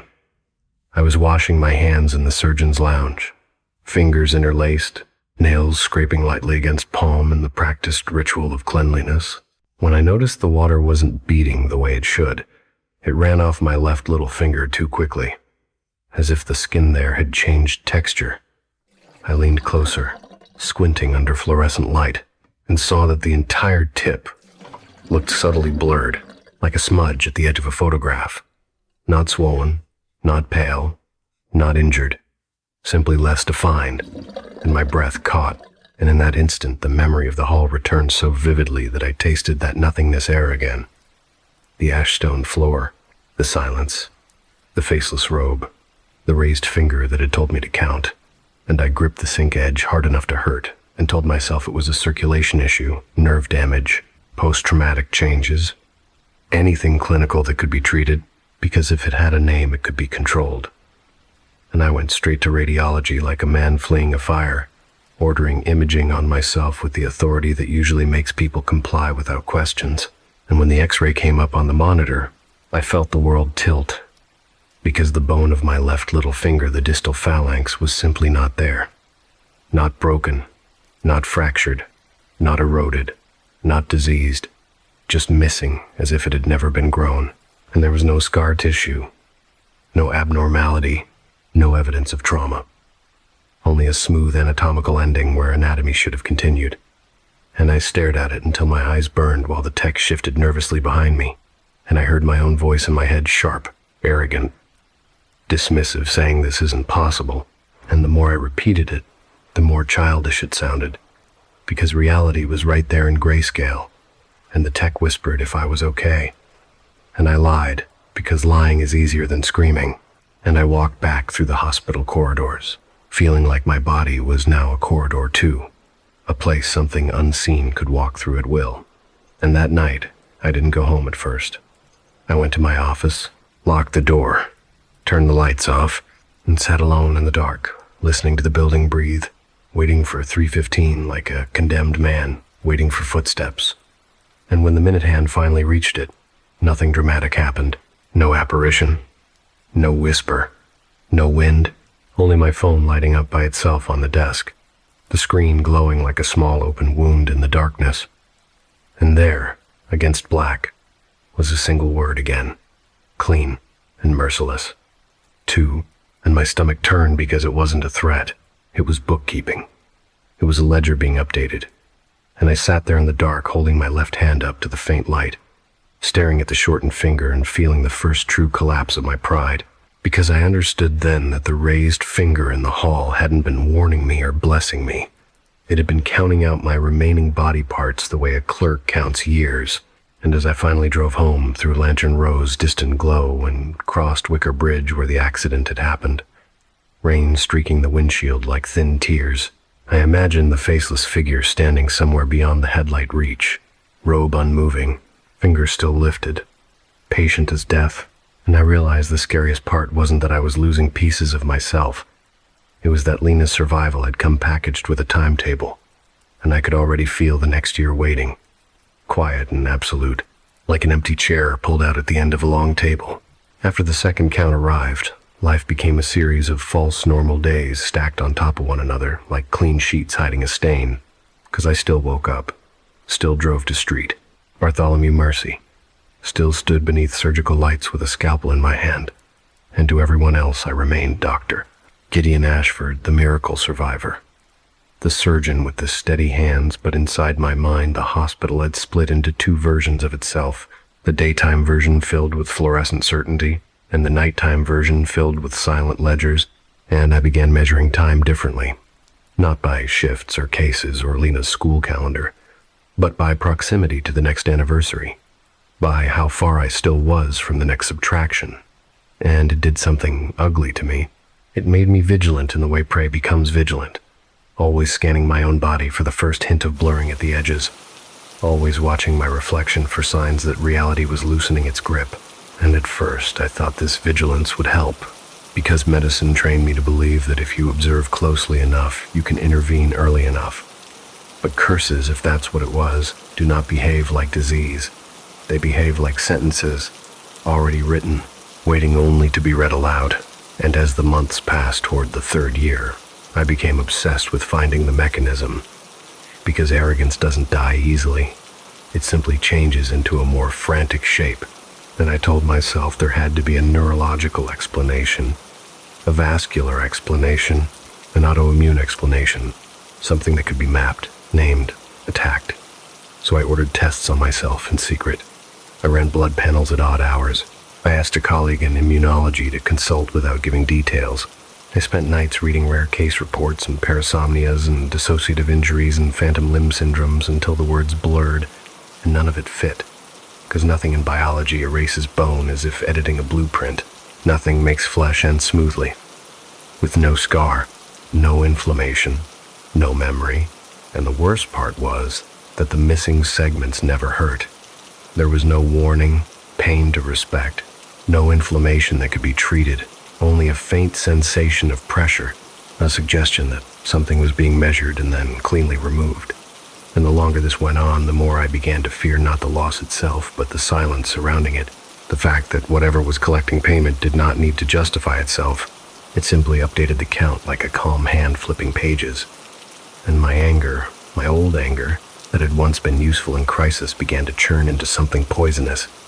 Because anger needs a target, and I had none I could strike. So it began circling inward, snapping at colleagues for mistakes that weren't mistakes, barking orders at residents who weren't slow.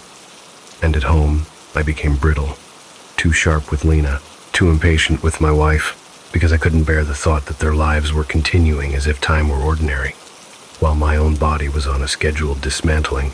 And then came the moment that made me understand how thoroughly fear can corrupt even the most rational mind. Because on a Tuesday, in late winter, a young resident brought me a case file about a patient in the ICU who'd been in a coma for nearly a year. A man whose body was alive, but whose mind refused to return, and something about it hooked into my terror like a barb, because comas are thresholds, and thresholds imply doors. And I found myself staring at that chart long after the resident left, imagining that faceless figure again, imagining the hall of pillars, imagining that in-between place where bargaining might be possible. And by evening, my decision was made with the terrifying simplicity of desperation. I would go back, and if prayer had once made me laugh, I understood now why people pray, because prayer is the only tool left when tools fail. So I did what I'd never admitted I believed anyone should do. I sought out a spiritual specialist, not a priest, not a pastor, but an elderly woman named Mrs. Chow, who ran a cramped herbal shop behind Lantern Row where the air smelled of dried roots and smoke and the walls were lined with tiny drawers labeled in delicate ink And I went to her not because I believed she had power, but because I believed I had no other options. And she looked at me for a long time without speaking, her gaze sharp as a needle. And she asked me what I'd done, not what had been done to me. And when I tried to explain it clinically, she raised a hand and stopped me, telling me that when a thing chooses silence, it is not seeking conversation, it is seeking compliance. And I felt rage flare because compliance was precisely what I refused to give. And I asked her how to break it, and she didn't answer directly. She only said that when a debt is being collected, the collector must be acknowledged. And when I scoffed, she told me something that chilled my blood more than any superstition, that my anger was not a normal anger, that it carried the shape of the hall, that something had followed me back from that place and settled into my life like dust. And she warned me that if I tried to force my way back through the threshold, I might return with less than I left with. But the warning didn't stop me. It only sharpened my determination. Because I'm a surgeon, and surgeons do not accept impossible as final. We simply find a new incision point, so I created my own threshold.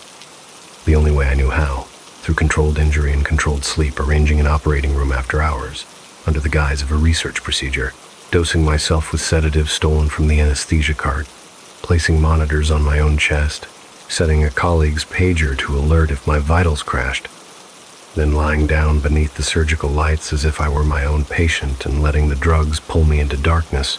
And as consciousness peeled away, I felt the familiar fear that I might not wake. And for a brief, bright second, I hoped I wouldn't, because death at least is honest. But then the silence arrived, thick as velvet, and the hall returned, the ash stone under my bare feet, the pillars climbing into shadow, the air devoid of scent, and there, waiting exactly as before, stood the black-robed, faceless figure. And the moment I saw it, my fury surged, hot and immediate, because fear had fermented into hatred over the years, and I strode toward it like a man marching into court. And though I had no voice, I forced my will into motion, my hands forming the same gestures I used in surgery when time mattered, commanding without words, demanding attention. And the figure did not move. It simply waited, as if it had waited for centuries. And I reached it, and tried to communicate the only way my mind still trusted. Transaction. I imagined offering it something. Years, money, organs, my career, anything that could be swapped for Lena's life without dismantling mine.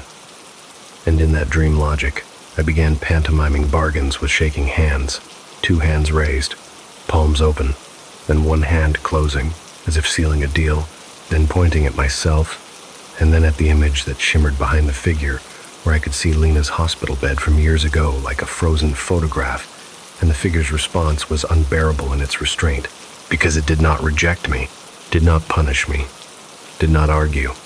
It simply raised one finger again, one single finger, steady and silent, and in that finger I felt the same command as before. Count, accept, endure, and I realized with horrifying clarity that my violence had not been an offense that needed vengeance. It had been an agreement sealed the moment my fist sank into its faceless void. My anger had signed the contract, and now the contract was collecting interest, and something inside me broke. Not loudly, not with a scream, but with a quiet surrender, so deep it tasted like ash, because I understood that even here, even in the hall, the figure would never speak to me in a language I could argue with. It would only continue to count until the 12th year arrived, and as I stood there shaking, the hall's silence pressing on me like deep water, I felt a tug in my left hand, a subtle pulling sensation at the ring finger, and I looked down and saw the skin at the fingertip beginning to blur, as if the next subtraction had already begun early, simply because I'd returned to the place where subtraction was effortless. And panic, true animal panic, rushed through me because I realized bargaining had accelerated the debt instead of delaying it. And the last thing I saw before I was yanked back into my body was that finger still raised, still silent, still patient. And when I woke under the surgical lights, with alarms chirping softly and my colleagues shaking me, the world smelled of antiseptic and sweat again. And I gasped, clutching my left hand, and under the harsh hospital brightness, the tip of my ring finger looked subtly wrong, as if it no longer belonged fully to the world, and my phone on the metal tray beside the bed lit up by itself with a new message. The simplest kind of cruelty. 3. And I lay there breathing hard, realizing I had just performed the most foolish surgery of my life. An incision into the divine, only to discover that death does not bargain. It only keeps its finger raised and waits for you to finish counting. After the third count, I stopped trying to convince myself this was a medical phenomenon and began treating it like an approaching season, because denial is a luxury the body can't afford when it's being edited out of existence. And the strangest part was how quickly my mind adapted to the unacceptable, how rapidly terror became routine. Because human beings can normalize almost anything if it arrives in measured doses, and that was the curse's true genius. It did not devour me in one dramatic night. It paid itself in installments, letting me live between deductions just long enough to feel hope again before taking the next piece. And in those months leading to the 4th year, my left ring finger never fully vanished the way the little finger segments had. Instead, it remained in a constant state of subtle wrongness, the tip slightly blurred, as if the world's focus refused to settle on it, a faint pressure pulsing there whenever the hospital hallways went quiet. And I wore gloves more often, not for hygiene, but to avoid looking at my own hand, because the sight of vanishing flesh without pain was more disturbing than any bloody injury I'd ever treated. And when the anniversary came, the ring finger's distal joint simply ceased to exist during an afternoon conference, not with a snap or sudden shock, but with a mild sensation like a tight band being removed. And I watched, in the reflection of a dark computer screen, as the finger shortened in the space of a single breath, skin smoothing into a clean end as if I'd been born that way. And I felt sick not because of pain, there was none, but because of how quickly everyone around me continued speaking, sipping coffee, flipping slides, entirely unaware that my body had just been altered. And that was the next cruelty.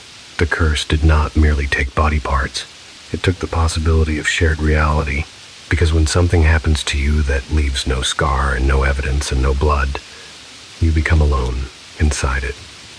You become a secret even from the people who love you, and I could not bear that loneliness. So I did what proud men always do when reality refuses to obey them. I began to control the narrative. I told my wife it was a complication from nerve damage and frostbite in the accident. I told colleagues it was congenital deformity I'd hidden with prosthetics. I told Lena it was an old injury from training when I was younger. And every lie tasted like metal because I was a surgeon and lies are a kind of infection. They spread. But I kept lying because the truth sounded insane. And in the spaces between lies, I began to notice how the curse wasn't satisfied with flesh alone. It started taking function, taking sensation, taking identity in ways that were harder to chart, because by year 5 I lost not another finger segment but the ability to smell with my left nostril. It vanished one morning as if someone had plugged a hole in my skull with silence. Coffee became flat, antiseptic became distant, Lena's shampoo became memory rather than scent, and tests showed nothing. Imaging showed nothing. No obstruction. No nerve lesion, only absence of sensation. And when I returned to Mrs. Chow in Lantern Row and demanded an explanation, her eyes narrowed with that old weary pity, and she said, "The collector does not take what hurts you most at first. It takes what you notice least. It makes you practice losing things so you become fluent in it." And that phrase, fluent in losing, stayed with me, because it described precisely what was happening. And by year 6, it wasn't just fingers and senses. It was social existence, because my colleagues began to whisper about me, not in admiration, but in discomfort, as if my survival and my strange injuries were no longer heroic, but unsettling.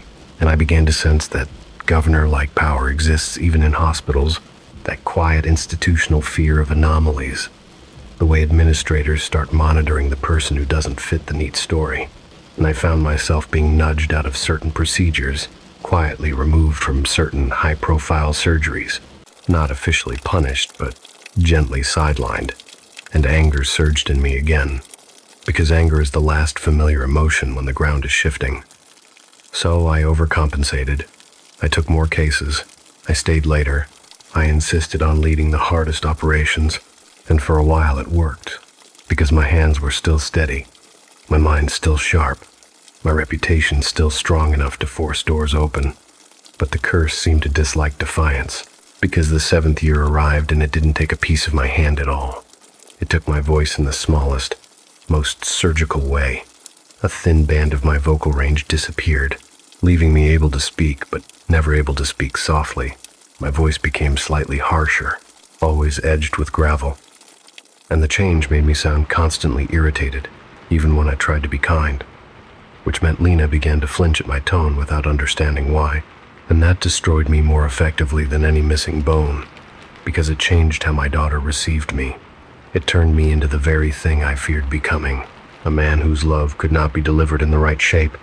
And one night after Lena went to bed, I stood in the bathroom staring at my reflection, mouth open, trying to produce the old gentle register and failing, and my phone lit on the counter without me touching it. The count updating in clean digital cruelty. 7 and I felt myself sliding toward madness. Not because I believed in curses, but because every attempt at rational framework failed.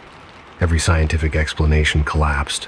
And when your mind has nowhere to store horror, it begins storing it in paranoia.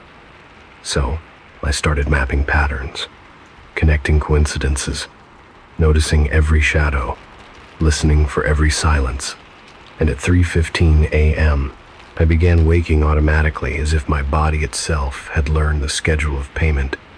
And in those wakeful hours, I sometimes saw, in the corner of the dark bedroom, the suggestion of a robe's outline where there should have been nothing, not fully visible, not fully present, as if the hall was leaking into my life. And I would sit up sweating, heart thudding, waiting for the inevitable buzz of my phone, and the messages always came. Not always a number, sometimes a phrase that felt like cold breath against my ear. You can't undo a strike. You can only finish counting. And in year 8, my right ear began to lose certain tones. Children's voices became slightly distant. High notes in music flattened. The world grew subtly less vibrant. And I became terrified of silence itself, because silence had become the collector's language. And by year 9, my left eye developed a blind wedge that no ophthalmologist could explain. A clean missing slice of vision that made faces feel wrong, as if the world was being cut into pieces and I was expected to continue acting like the whole remained.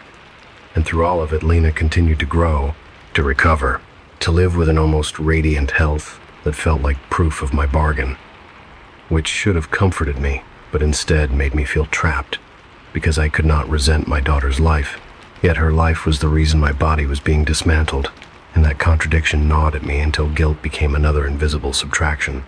And then came the year 10 anniversary, the year that broke the illusion that I was merely losing parts, and the morning it arrived. I awoke, unable to feel my left arm from shoulder to fingertips, not numbness like a limb asleep, but true absence, as if the arm belonged to someone else entirely. And I stumbled in panic, crashing into furniture, calling for my wife with that rough, damaged voice. And when she ran in and saw my arm hanging useless, her face drained, and she finally looked at me as if seeing, for the first time, that something beyond medicine was eating her husband. And I wanted to confess then, to pour out the truth like poison, but the words jammed in my throat, because the curse had not simply taken my body, it had trained me to protect it. And at the hospital scans showed no stroke, no lesion, nothing. Yet over the course of the day, the sensation returned slowly, not all at once, but in sections, like the world reloading a file. And by evening, I could move the arm again, though it felt permanently colder than the rest of me, as if some boundary had been crossed. And the phone message that night didn't simply say 10, it said something worse. 2 years left. And that was the moment I truly understood the raised finger as an executioner's mercy, because it wasn't cruelty for cruelty's sake. It was a countdown designed to teach me what the ending would be long before it arrived. And from that night on, every time Lena laughed, every time she breathed, every time she leaned her head on my shoulder and trusted me as a father, I felt the shadow of the 12th year behind her, waiting, and I began to fear my own love, because love was now the rope tied to the debt. And the more I loved her, the more unbearable the final year became. And in the darkest hours before dawn, I sometimes sat alone in my office, lights off, listening to the hospital's distant beeping like a slow metronome, and I would whisper into the empty air, into the silence itself, promising anything, offering anything, begging the faceless figure to take me faster, rather than let me drag through the last 2 years. But the silence would only respond the way it always had, with no words at all, with the steady raised finger in my mind, and the certainty that a debt paid in anger can only end one way, by finishing the count. The 11th year arrived like a hospital corridor at night, quiet, polished, full of doors you don't want to open, and by then I had learned the cruel craft of pretending, the way you can smile through dread if you've worn it long enough. Because, in public, I was still Dr. Gideon Ashford. Voice roughened but commanding, hands slightly altered but still capable, eyes missing a sliver of the world but trained to compensate, and people around me had adapted too, turning my strange misfortunes into an eccentric legend they could discuss in softened tones. But inside my private life, everything was beginning to tilt toward the inevitable. Every morning felt like waking up on a thinning ledge. Every night felt like listening for a sound that never came, because the curse did not scream its approach. It simply moved closer, the way a shadow moves when the sun drops. And Lena had become 16 and then 17, bright and alive, in ways that stabbed me with gratitude and guilt in equal measure. And as she grew stronger, I grew more fragile, not only in body but in spirit, because the mind is not meant to live with an ending date stamped onto it. And I began to notice that my anger, the original sin of this whole arrangement, had changed into something else, something quieter and more poisonous: anticipation. Because there were nights when I caught myself thinking, with shameful clarity, that I needed the 12th year to arrive just so the waiting would stop. And then I hated myself for that thought and sat in darkness begging forgiveness from a god I'd insulted with my fist. And sometimes I would go to Mrs. Chow's herbal shop on Lantern Row after midnight just to breathe air that smelled of dried roots and smoke. Just to listen to the soft clink of drawers sliding shut while she watched me with eyes that seemed older than the city. And one night only, months before the deadline, she finally spoke without being provoked and said the debt would not end the way I imagined. Because men like me always imagine payment as pain, as punishment, as blood, and death prefers something cleaner, something more insulting to pride: silence. And she told me that I had misunderstood the raised finger, that it was not the threat of 12 missing pieces. It was the declaration of one rule, one single unbreakable truth, the kind that doesn't require a mouth to speak it. And when I demanded what truth, she said I would learn it when the counting was finished, which enraged me even then, because the only thing worse than death is not knowing what death intends. So I did what arrogance always does when it feels cornered. I tried one last procedure, one last way to cheat a law I didn't respect. Not through dreams this time, but through biology, through the craft I trusted, and in the sterile quiet of street Bartholomew Mercy, I arranged a private surgical session under the guise of a donor tissue study. I assembled a small team. I believed loyal. I prepared to implant a nerve graft and a sensory interface device, experimental, controversial, into my left forearm, because if the collector was taking sensation and function, I would replace them. I would anchor myself with technology. I would bolt my existence to the physical world so that nothing could quietly erase me without leaving damage. And it was insane, reckless, fueled by panic. But surgeons are capable of terrifying creativity when fear is involved. And as the anesthesia drifted over me, as the world softened at the edges, I thought of the hall again, of the faceless robe, and in the final seconds before unconsciousness, I whispered Lena's name like a prayer, because that was the only honest sound I had left. And the dream took me anyway, because thresholds don't require permission once you've crossed them before. And I was back on the ash stone floor, the pillars rising into nothing, the air empty of scent, the silence so total it made me nauseous. And there it stood, the black-robed figure, exactly as it had always stood, neither closer nor farther, neither angry nor merciful, simply present the way gravity is present. And behind it the image shimmered again, not of Lena dying as before, but of Lena sitting in my office chair now, older, laughing, twisting a pen between her fingers, a living proof that my bargain had worked. And the sight filled me with a desperate tenderness that made my chest ache, and I stepped toward the figure with no violence left, only exhaustion, only the desire to end the bargaining forever. and though I had no voice, I bowed my head. An act so foreign to me it felt like breaking my own bones, and I tried to offer it humility, to offer it remorse, to offer it my pride as if pride could be handed over like a scalpel, and the figure did not respond with comfort. It only lifted one finger again, steady and upright. And in that moment, I understood the truth Mrs. Chow had hinted at. The finger was not counting 12 body parts. It was counting 12 years of learning, 12 years of being reduced from certainty to pleading, 12 years of having my identity shaved down piece by piece, until I was no longer the man who believed life obeyed him. And then something happened that I hadn't expected, something that made the dream feel colder than ever, because the figure lowered its hand for the first time, the finger dropping slowly, and the silence deepened, as if the hall itself had leaned in, and without any words, without any motion of a mouth that did not exist, the figure showed me the final payment. It raised its other hand and pointed not at Lena, not at me, but at the space above my shoulder, and I turned in confusion, and there in the darkness behind me was a hospital bed, my own bed, and in it lay my body with tubes and wires, and standing beside it was Lena, tears on her cheeks, holding my hand, and I realized with a shock that the 12th year wasn't going to take a limb or a sense. It was going to take the boundary between my life and hers. It was going to make my death meaningful in the one way my arrogance could never tolerate. Not as punishment for her to fear, but as a lesson for her to remember. And I tried to run then, tried to push past the figure like a man trying to escape his own sentence, but my feet couldn't find traction on the ash stone.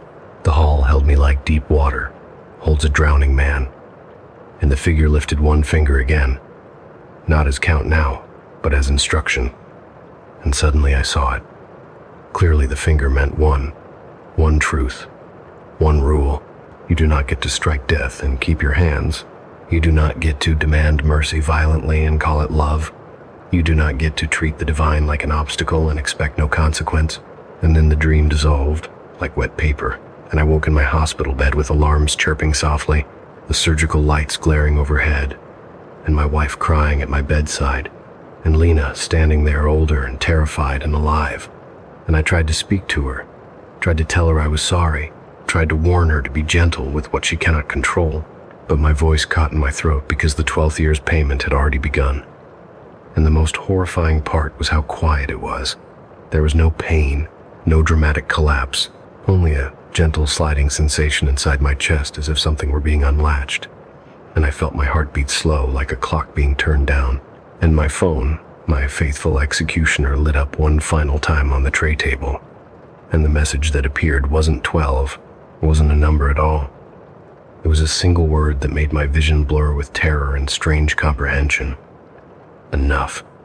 And as my breath thinned, as the room seemed to stretch, I saw Lena's hand clutch mine harder, and I realized the last cruelty and the last mercy at once, because the curse had never been designed to kill my daughter. It had been designed to keep her alive at the cost of teaching me what humility feels like. And the faceless figure had never wanted my suffering. It wanted my silence, my surrender, my acceptance that life is not commanded. It is granted. And in the final seconds, as my body relaxed into stillness, I heard without ears, in the same impossible way, I'd heard silence speak in the hall, the softest sound of all, a sound like a finger tapping once against stone, a single gentle tap that felt like the universe closing a ledger, and then everything went quiet, not as punishment, not as darkness, but as the absolute, perfect silence of a finger no longer raised. The ink blotch mask. The first thing people notice about a portrait is the eyes. The second thing they notice is what the eyes refuse to say. I learned that early, long before galleries, long before commissions, long before strangers called my work haunting with the safe, admiring tone they use when horror is framed and hung. Back then, I was just a boy, sitting too close to a bathroom mirror, holding my breath, studying a mark I didn't ask for. It sat on the left side of my face, climbing from cheekbone toward temple like spilled ink caught mid-run. A birthmark, the doctor said. A harmless stain of pigment. Harmless. That word became a joke in my mouth, because nothing that lives on your face is harmless. Nothing that announces itself before you can speak your own name is harmless. My mother tried everything when I was small. Creams that smelled of metal and herbs, folk remedies whispered from aunties, cold jade rollers, covering it with my hair until my bangs became a curtain I hid behind. My father pretended it didn't exist, which was his way of trying to protect me, and also his way of refusing anything he couldn't fix. But children don't pretend. Children stare, and then they decide what you are. When I was 11, a boy in school leaned close and whispered, like he was sharing a secret that belonged to the dark. "It looks like someone painted you by mistake." I laughed like it didn't matter, and then I went home and stared at myself until the mirror fogged with my breath. That night, I had my first dream of the man with a green blade. It wasn't the kind of dream that fades by breakfast. It arrived with weight. I stood in a place that didn't have walls, only distance. A battlefield after the fighting was done, the air still thick with smoke and iron. The ground was packed. Earth stained darker in patches where something had soaked in long ago, somewhere far away. A banner flapped weakly, and then I saw him, a warrior in old armor the color of dried blood, standing perfectly still as if carved from shadow. His face was partially obscured by a helmet, but I could see his eyes clearly sharp, bright, and filled with a hatred so focused it felt like heat against my skin. He held a long weapon, a curved blade that glowed faintly blue-green, like jade under moonlight. He didn't speak. He didn't move. He simply stared at me as if I had done something unforgivable. I tried to run. My feet sank into earth as if the ground wanted to keep me. I tried to scream. No sound came out. And then, slowly, the warrior lifted the blade not to strike, but to point. The tip aimed directly at my face, at my birthmark. His eyes narrowed, and in that gaze I felt the oldest kind of accusation, the kind that doesn't care about innocence, the kind that believes fate is proof enough. I woke with sweat cold on my neck. My fingers were pressed to my cheek, as if I'd been trying to wipe the mark off in my sleep. From that night on, the dream returned. Sometimes the battlefield was different. A burning fortress, a riverbank thick with fog, a palace courtyard littered with broken arrows, but the warrior was always the same, always silent, always staring with that unshakable fury, always carrying the green blade, always pointing at my face like the mark was a signature I had stolen. When I grew older, I did what people always do when they can't fight something. I gave it a shape I could manage. Art, painting, became the one place where my hands felt honest. I wasn't gifted in the effortless way people romanticize. I worked like my life depended on it. I practiced anatomy until bones became familiar friends. I learned skin tones by mixing paint until my fingertips smelled of turpentine and pigment. Portraits fascinated me because they were lies that admitted they were lies. A face on canvas is always a version, always an interpretation, yet people still feel exposed when you paint them, as if the brush can reveal what mirrors are too polite to show. I became known, eventually, for faces, for realism so precise it made people uncomfortable, for eyes that looked like they remembered your secrets. Clients said things like, "You captured my true self." I smiled and accepted the compliments because that's what artists do. But the truth was simpler. I was practicing. Every portrait I painted was an attempt to understand why my own face felt borrowed. At 26, my name started appearing in small art circles around Briarwick, a coastal city where the fog stays late and the sea wind makes every alley smell faintly of salt and rust. I rented a studio in a converted warehouse district called Harbor Loom, where old textile mills had been turned into galleries, cafes, and apartments for people who liked the aesthetic of decay as long as it was curated. My studio was on the top floor. Tall windows, wooden beams, a view of cranes and gray water. At night, when the city quieted, the building creaked softly, as if settling into its own bones. The kind of place where silence feels thick enough to paint. It should have been perfect, and it might have been, if my face had belonged to me. That autumn, I booked my first major commission, a series of portraits for the Darrow House Foundation, a wealthy family known for collecting old artifacts and donating to museums. The pay was generous enough to change my life.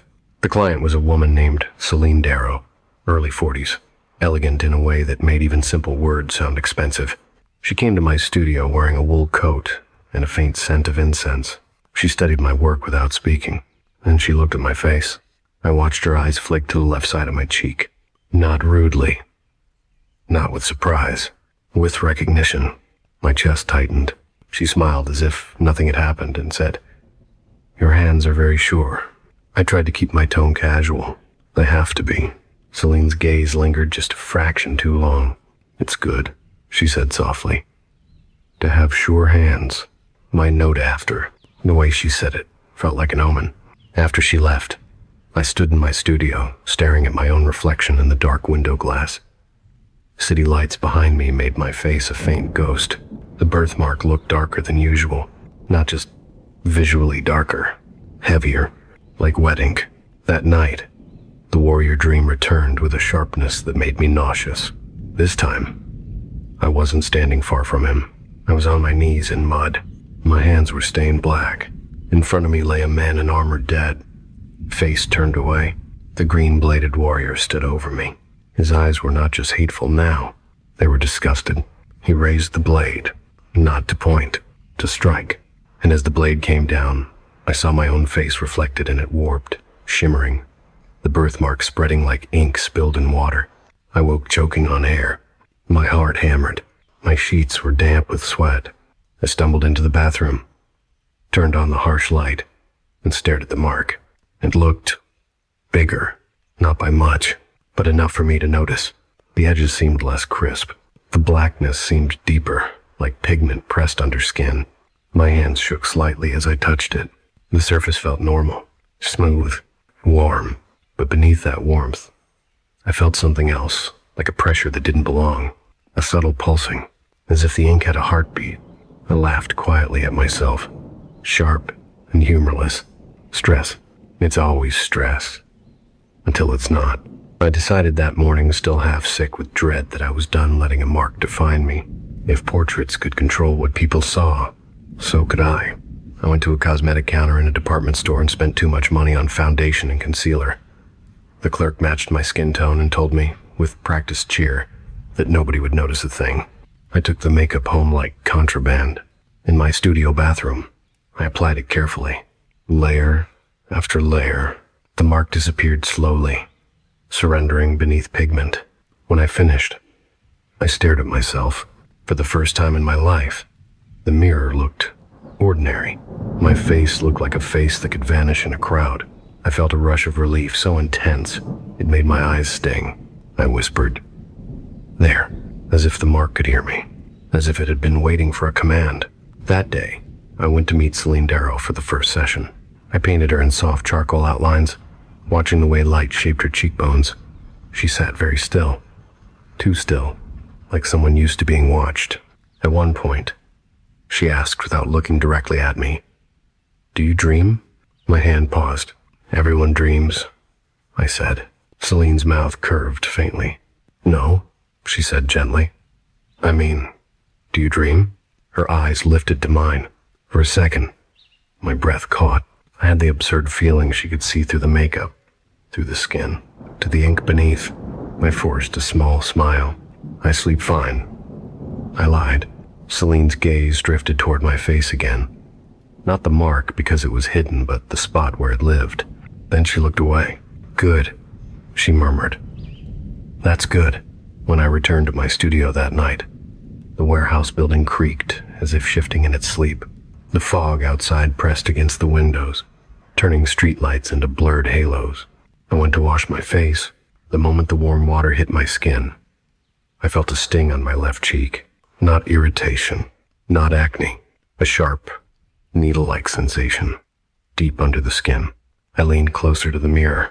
The makeup was running in thin rivulets, and beneath it, the birthmark was there, but it didn't look like a stain anymore. It looked like ink trying to rise to the surface. The edges were darker, thicker, as if the pigment had become wet again. I rubbed gently with a cotton pad. The makeup smeared. The mark remained. Then under the harsh light, I saw something that made my stomach drop. A line, a thin black line extending from the blotch toward my jaw, like a brushstroke. I froze. I leaned in. Another line branched upward toward my temple, so faint I wouldn't have noticed it if I wasn't searching for damage. Ink lines, not on top of the skin, under it, as if someone had started drawing beneath my face. I pressed my fingertips to my cheek. The skin felt warmer there, and deeper, under the warmth. I felt that pressure again, a pulsing, not my heartbeat, something else, something patient, something that had been waiting for me to try to hide it. That night, in my sleep, the warrior stood closer than ever, so close I could see the scratches on his armor, so close I could smell iron and ash. His eyes locked onto mine. His grip tightened on the green blade, and for the first time, he smiled. After the first night I covered the mark, I began to understand that concealment was not neutral. It was an insult. Because the more carefully I painted over my birthmark with foundation and concealer, the more the blackness beneath seemed awake. Not like skin pigment, but like ink in a pen that has been shaken. The stain swelling subtly as if stirred by my attention. And in daylight it still looked manageable. Still looked like a normal face, finally granted normalcy. Yet by evening the pressure returned under the left cheekbone. A deep tightening sensation like a thumb pressed from inside my skull. And when I looked in the mirror I could always see the same betrayal. The makeup separating, cracking and hairline fractures across that patch of skin, as if my face itself refused to accept disguise. And the black stain seeping through not in one uniform blotch but in branching threads, thin veins of ink sliding outward under the skin, tracing paths that felt disturbingly deliberate. And I told myself it was stress, it was irritation, it was my imagination amplified by fatigue. But art has trained my eyes to notice what other people miss, and when you're trained to notice, denial becomes impossible. Because I could see the ink lines changing from day to day, like a drawing developing, a sketch becoming form. And the change didn't follow the logic of disease, it followed the logic of composition. It formed angles and curves. It favored symmetry. It pursued a shape, and at first the shape looked meaningless, just dark geometry beneath flesh. But after my third appointment with Celine Darrow, after hours of staring at her face in careful detail, after trying to capture the subtle arrogance in her posture and the thin sadness in the corners of her eyes, I returned to my studio and noticed something that made my mouth go dry. The ink threads under my skin were beginning to resemble facial features. Not my own features, but another set layered beneath mine. A brow line slightly sharper, an eye socket shadowed differently, a mouth that curved in a way that didn't match the structure of my jaw. And when I leaned close enough to the mirror that my breath fogged the glass, I could see it better. The way you see an image hidden in marble if you stare long enough. And the horror wasn't that it was ugly.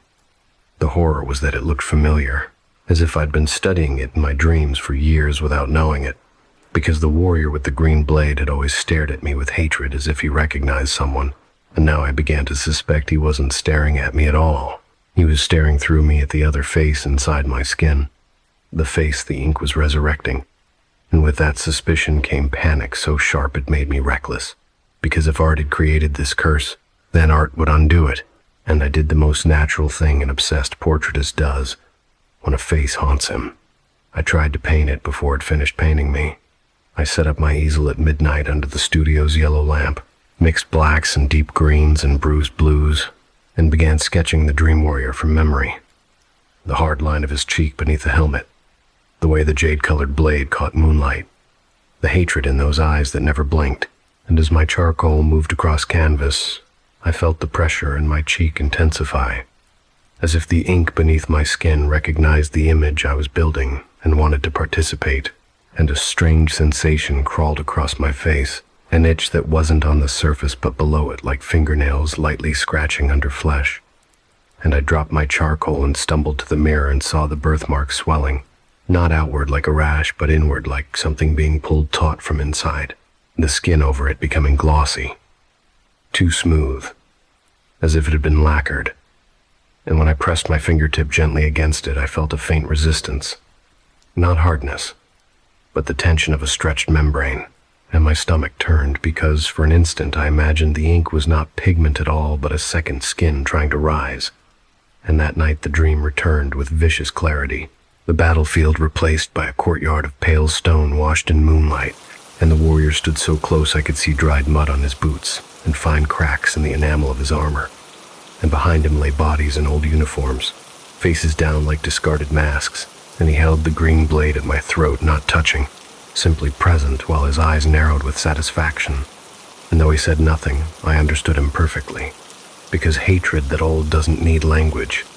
And when I woke, my cheek felt hot and tight, and under the bathroom light I saw the ink threads had thickened, forming a clear, curved line where a mouth would be an extra mouth beneath my mouth, slightly crooked, as if amused by my fear, and I tried to scrub the skin raw. I tried hot water, cold water, alcohol wipes. I tried rubbing until tears ran down my face, yet nothing moved, because the ink was not on me anymore. It was in me. And when I applied makeup again, thicker, heavier, desperate, it sat on the skin like plaster on a breathing wound, and within hours it began to fracture along the same lines, and through the cracks the blackness shone like wet oil, and I started seeing it not only in mirrors but in reflections, window glass, phone screens, the dark surface of turned-off TVs, the second face peeking through mine like a stranger, pressed close behind a curtain, and my work suffered. My portraits became too sharp, too unforgiving. My clients complained my paintings made them look wrong. And Celine Darrow, instead of canceling like the others, grew more attentive, watching me longer than necessary, asking questions that felt less like curiosity and more like confirmation. And one evening, as she sat in my studio, with fog pressing against the tall windows and the building creaking like a ship, she asked again about my dreams. And this time, I didn't lie cleanly. My hesitation betrayed me, and she smiled, not kindly, but knowingly. And she said softly that faces remember what hands try to hide.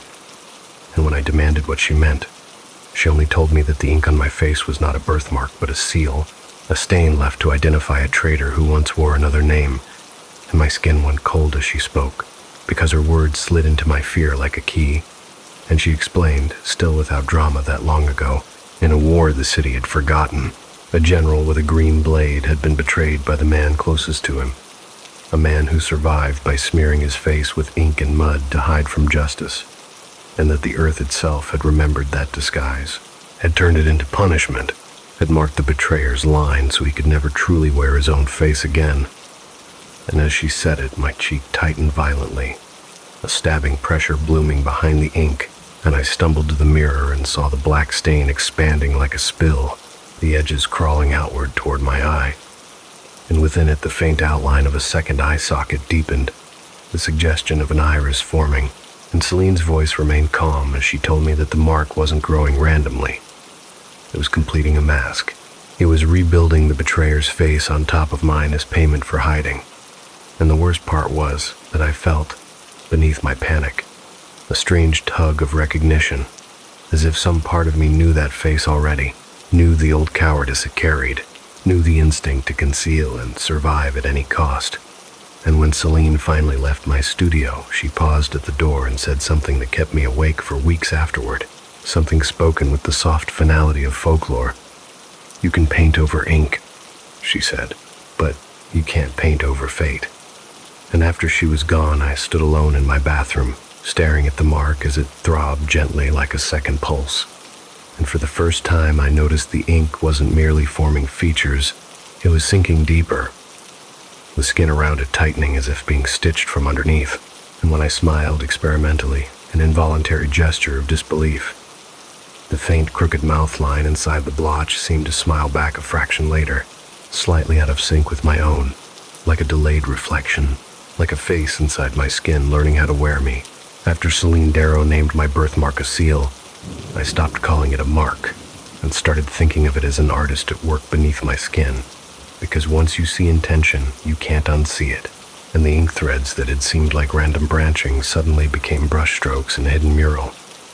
Strokes laid down patiently over decades, and the more I tried to live normally, the more the ink insisted on being witnessed, not with pain sharp enough to force a hospital visit, but with a constant, humiliating pressure as if the left side of my face were being slowly tightened by invisible fingers, and my studio became unbearable because every surface reflected me in fragments, the tall windows after dusk, the black gloss of my phone screen, the silver curve of a kettle, even the wet smear of a brush rinsed clean each reflection, catching that dark patch at a slightly different angle.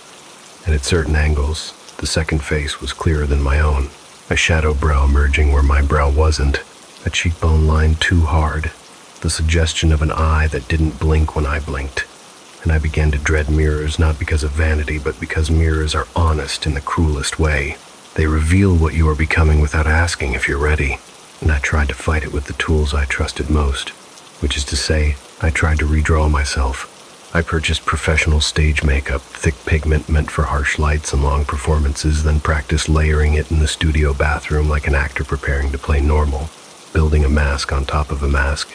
And for an hour or two it worked well enough that even I could pretend, until the pressure in my cheek increased and the makeup began to fail in its own particular pattern, not melting like ordinary foundation, but cracking along fine lines that followed the ink's hidden structure, as if the skin underneath was moving in a way skin shouldn't move, and the cracks opened with the slow inevitability of dried paint splitting on canvas, and through those fractures the blackness shone wetly like fresh ink, and the second mouth line appeared again, faint at first, then clearer, and what shattered my composure wasn't the sight of it, but the sensation that came with it, a tiny pulling at the corners of my own lips, as if someone were trying to guide my expression.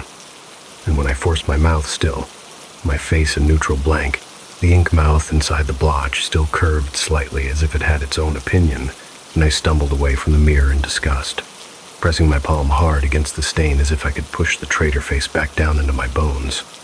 But the pressure only made the ink feel warmer, more awake, and that night I dreamed with a vividness that made sleep feel like drowning, because the courtyard returned and the warrior stood closer than ever, armor scraped and mud smeared, green blade glowing faintly like a poisoned jewel. And he didn't lift it to strike. He lifted it to hold a mirror in front of my face, a mirror framed in tarnished metal. And in the mirror I saw myself with the ink blotch expanded into a full half mask, features sharpening an extra brow ridge, an eye socket that wasn't mine, a mouth with a thin sneer, and behind me in the mirror's reflection I saw a second figure. Not the warrior, but a man in plain clothes, face smeared black, running, glancing over his shoulder in terror like someone who knew exactly what he'd done. And when I woke, my cheek hurt for the first time, not like a bruise, but like a deep soreness in the muscles, and I realized with cold certainty that the ink wasn't just drawing. It was training my face, the way a sculptor trains clay, pulling flesh toward an ancient template. And the next day, I saw the proof while painting, because I attempted to work on Celine's portrait and couldn't get her eyes right. My hand kept drawing them harsher, more angled, as if my wrist remembered the warrior's gaze instead of hers, and frustration rose, sharp and childish, and I leaned closer to the canvas to correct it, and as I did, the studio light caught my reflection in the varnished black of a drying paint tray, and I saw my own face wearing an expression I hadn't chosen, an almost imperceptible contempt, a slant to the mouth that didn't match what I felt, and the shock of it made me jerk back, and the moment I jerked back, my face corrected itself, returning to my usual frightened neutrality. But the brief glimpse was enough to convince me I was losing authorship of my own expressions, and after that I began noticing the delays, subtle as bad video sync. I would frown, and the ink half would frown a heartbeat later. I would smile politely at a client, and the ink mouth would shape a slightly crueler smile a fraction too late, like a puppet learning timing. And once, while speaking to the barista downstairs in Harbor Loom, I laughed at something she said and saw her eyes flicker strangely, her smile fading, and she glanced at my cheek as if she'd just seen another person briefly surface through mine. And I went back upstairs shaking, because the curse had crossed the line between private horror and public contamination. It was no longer only my reflection that noticed.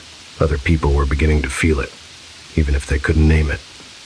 And I tried to isolate myself, then canceling commissions, ignoring calls, locking the studio door, and taping paper over the bathroom mirror like a superstition I used to mock. But isolation doesn't stop a transformation that lives inside you. It only makes the sound of it louder, the tiny creak of skin tightening, the faint itch like bristles under flesh, the pressure that migrated upward toward my temple and downward toward my jaw, as if the mask wanted full coverage. And when the ink spread into the corner of my left eye, my vision began to change, not blurring exactly, but tinting, shadows deepening, whites dulling, as if the world were being repainted through old smoke. And in that tinted vision I started seeing things at the edge of my perception.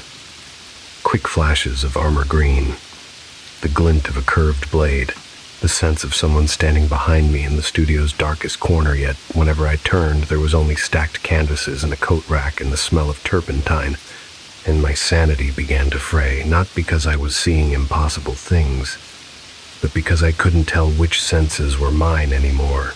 Because if a traitor's face was rebuilding itself on my own, then perhaps the traitor's memories were returning too, and I caught myself recalling places I'd never been: a riverbank with war banners, a wooden bridge slick with rain, the sound of soldiers chanting a name with contempt.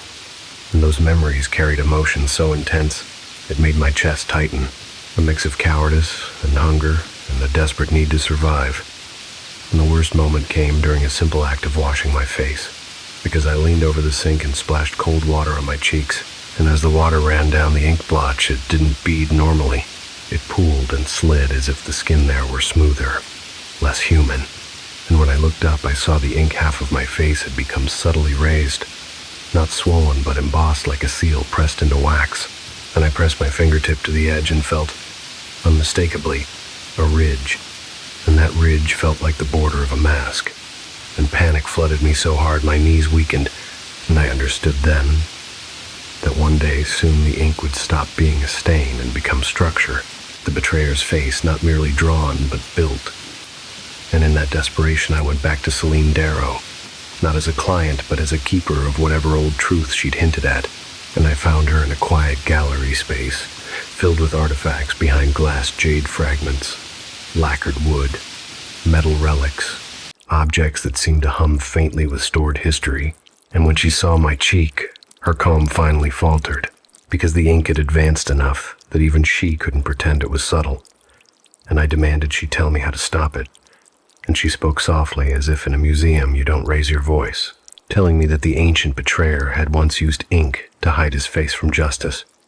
But in doing so, he had created a perfect symbol for what he was: a man who wears borrowed identity. And the general he betrayed had sworn a vow not only to kill him, but to ensure he could never truly hide again, that his disguise would become his inheritance. And I asked what that meant for me, and Celine answered with a pity so sharp it made me cold, saying that the ink doesn't attach to random flesh. It attaches to a line, to a repeating pattern of souls or blood or fate, and that my birthmark was not an accident, but a return address. And I left her gallery shaking, because the idea of being chosen by inheritance was worse than being chosen by chance. And that night, alone in my studio, I stood in front of the paper-covered mirror and felt my cheek tighten in a slow, deliberate pull. And I realized the ink face was practicing again, working its way into alignment. And in the silence, I heard something I hadn't heard before, not a voice, never a voice, but the faintest sound of wet pigment being brushed across canvas, stroke after stroke, patient and precise. And I understood with sinking dread that the mask wasn't trying to destroy me quickly. It was trying to perfect itself, because it didn't want my death. It wanted my body as the final hiding place. And somewhere in the dark behind my studio windows, I sensed the warrior with the green blade watching, waiting, not to strike yet, but to see whether the traitor's face would fully surface before justice arrived. I stopped taking phone calls, stopped opening emails, stopped pretending I was still an artist with a career and not simply a man being repainted, because the ink on my face had reached a point where it didn't merely show itself. It behaved like a living boundary, the raised ridge along the blotch's edge becoming more defined each day. The skin there smoother and stranger, almost polished, as if my cheek had been lacquered like old furniture. And when I ran my fingertips over it, the sensation wasn't numbness exactly, but a faint delay, like my nerves were no longer directly connected to that patch of flesh, like the mark belonged to someone else and my body was only renting it. And with the physical change came something worse: authority. Because the second face no longer waited for cracks in makeup to reveal itself, it began surfacing through my expressions without asking permission, and I would catch it in the corner of my vision and window reflections. The mouth set in a faint, contemptuous curve while I was trying to look neutral, the brow tightening in a hard line while I was attempting gentleness, and even my voice began to change in micro ways, not accent or pitch, but cadence, as if my pauses were being adjusted, my silences sharpened, my words chosen with a colder economy than I intended, and it felt like living with a stranger's hand on your shoulder at all times, guiding you subtly toward movements you never rehearsed. And the studio, my beloved refuge, became hostile, because art is an invitation, and the curse was using my work as a doorway. So I tried to stop painting altogether. I stacked canvases against walls. I covered charcoal with cloth. I sealed jars of pigment like they were dangerous chemicals. And for 2 full days, I managed not to touch a brush, not to draw a line, not to feed the thing inside my skin with the act it loved most. But deprivation doesn't starve curses. It only makes them impatient. And on the 3rd night, I woke at 3:17 mine M, with my left cheek burning. Not hot on the surface, but hot deep within, as if the ink were boiling under flesh. And I stumbled to the sink and splashed water on my face and watched the droplets slide across the blotch as if across glass. And when I lifted my head, my reflection in the mirror was not my reflection at all. Not fully, because the left half of my face had gained a new depth, like the skin had thickened, like a molded plate had been pressed onto bone, and within the blackness the second eye had sharpened into something unmistakably alive, not blinking but focusing, not reflecting light but absorbing it. And the terror that rose in me was so immediate I nearly gagged, because I realized the ink mask was no longer metaphorical. It was structure, and structure means permanence. And in that panic, I did the first honest thing I'd done since childhood. I tried to run from my own face. I grabbed my coat and fled my studio into Harbor Loom's stairwell, down into the wet coastal night where fog pressed against streetlights and made the city look like it was fading out at the edges. And I walked without direction through empty streets until my lungs ached, until my hands shook from cold, until I found myself at the waterfront where the air smelled of rust and brine and old rope. And there, among stacked shipping pallets and chain-link gates, I saw a small street mural painted on a warehouse wall, crude but vivid, depicting an ancient warrior with a jade-green blade, eyes hard, stance rigid, and beneath him a kneeling figure with a face smeared black. And the sight made my stomach drop, because I'd never seen that mural before, and yet it matched my dream so precisely. It felt like the city itself had been dreaming alongside me, and I stood there trembling while fog crawled around my ankles like smoke. And I understood something I hadn't allowed myself to consider, that the curse wasn't only inside me, it was in the land, in memory, in the bones of the place, and that meant running was not leaving. It was moving within the same story. And when I returned to my studio near dawn, exhausted and furious, I found my locked door slightly ajar. Not broken, not forced, simply not fully latched, as if I had never locked it at all. And the air inside smelled heavier, thick with turpentine despite my sealed jars. And the most alarming part was the easel in the center of the room, the one I'd left empty, now holding a stretched canvas that I hadn't placed there. And on that canvas was the beginning of a portrait. No, not the beginning, the middle. As if someone had been working for hours, dark strokes forming the outline of a face. And it took me a few seconds of staring before recognition hit like nausea. Because the face on the canvas wasn't mine. It was the other face, the betrayer's face, rendered with brutal clarity, sharp cheekbones, narrowed eyes, that faint cruel mouth. And the black pigment used to paint it was the exact tone of the ink on my skin. Too deep and wet-looking to be ordinary paint. And my first insane thought was that I had sleepwalked, that I had painted it unconsciously. But the brushstrokes were not mine. The style wasn't mine. The hand that made them was faster, harsher, more confident, like a soldier carving identity with a blade rather than an artist building it with light. And I backed away, heart hammering. And that was when I heard the sound that finally shattered my ability to rationalize a soft scrape of bristles against canvas, very near, like someone continuing to paint in the darkness just out of view. And I spun around and saw nothing. Yet the sound continued for a breath longer and then stopped. And in that silence, my cheek tightened with a sharp pull and my left mouth corner lifted against my will into that contemptuous curve. And I felt my own expression become occupied, like a room with a stranger inside it. And in the next moment I realized the horror had advanced one more step, because the portrait on the easel began to change. not by wet paint dripping or my eyes adjusting, but by the lines themselves deepening as if ink were actively soaking into the canvas from the inside. And the face's eyes, painted eyes, seemed to sharpen, focusing on me with an intimacy that made my knees weaken. And for the first time, I sensed the curse's true strategy. It wasn't satisfied with wearing my face. It was preparing a second surface, a second mask, an escape route, so that when the general finally came, when the green blade finally arrived, the traitor could abandon me like a discarded coat and slip into the next hiding place. And I lunged forward and tore the canvas off the easel, ripping staples, splintering wood, and as the fabric tore, I heard something like a sigh from deep in the room, a sound that wasn't breath but old satisfaction.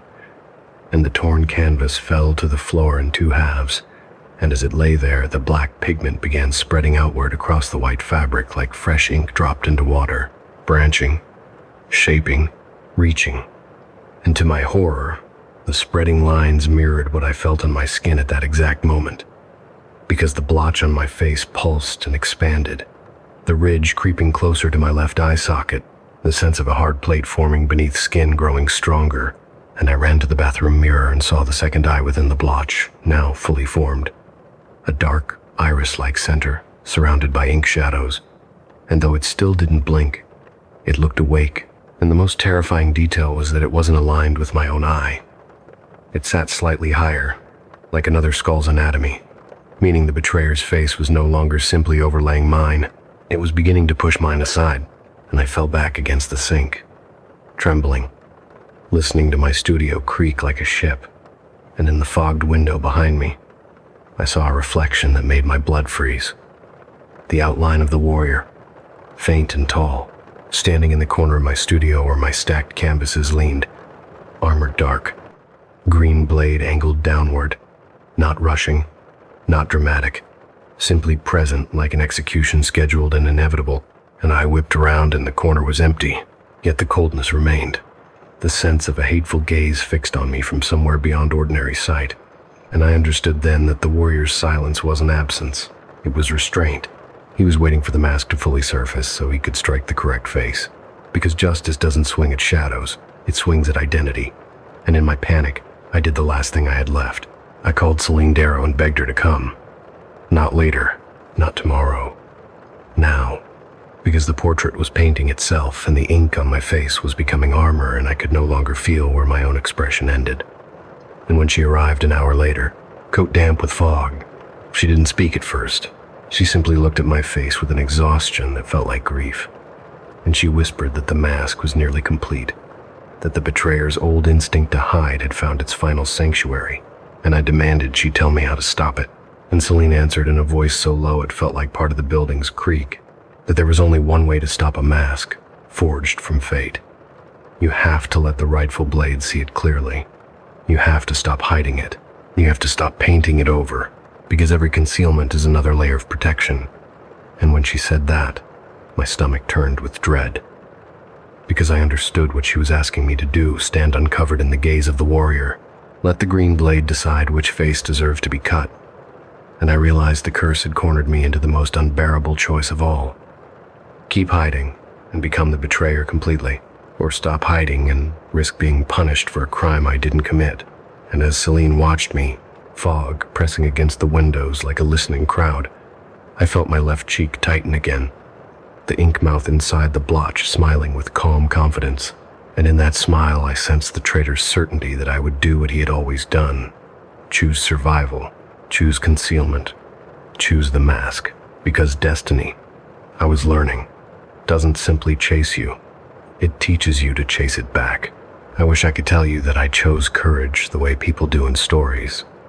One clean decision, one noble moment where fear becomes bravery and fate becomes defeated. But the truth was uglier and far more human, because when Celine Darrow told me to stop hiding, my first instinct was not heroism. It was survival. The ancient reflex that the ink mask had been cultivating inside me since birth. And for several minutes I simply stood there in my studio, with my hands shaking at my sides, fog pressing against the tall windows, torn canvas halves on the floor, slowly drinking black pigment like thirsty cloth. while the ridge on my cheek tightened again as if the mask were listening through my skin, waiting for my decision, the way a parasite waits for the host to stop struggling. And Celine watched me without pitying words, because pity would have given the traitor face something soft to grip. And in the silence, the building creaked, and somewhere downstairs a radiator clicked like a slow count. And I realized with a sharp, nauseating clarity that the curse wasn't only about a face, it was about a choice being rehearsed until it became inevitable. The same choice the ancient betrayer must have made: hide or be seen, smear ink or accept judgment. And for years I had thought I was fighting the mark, but I had actually been practicing the betrayer's instincts every time I covered it, every time I flinched from mirrors, every time I lied to strangers about why I didn't want my photo taken. And that realization made me furious enough to become briefly free, because anger, pure anger, can cut through fate like a blade if you aim it correctly. So I walked into the bathroom, turned on every light, and stared at myself full on, as if daring the universe to finish what it started.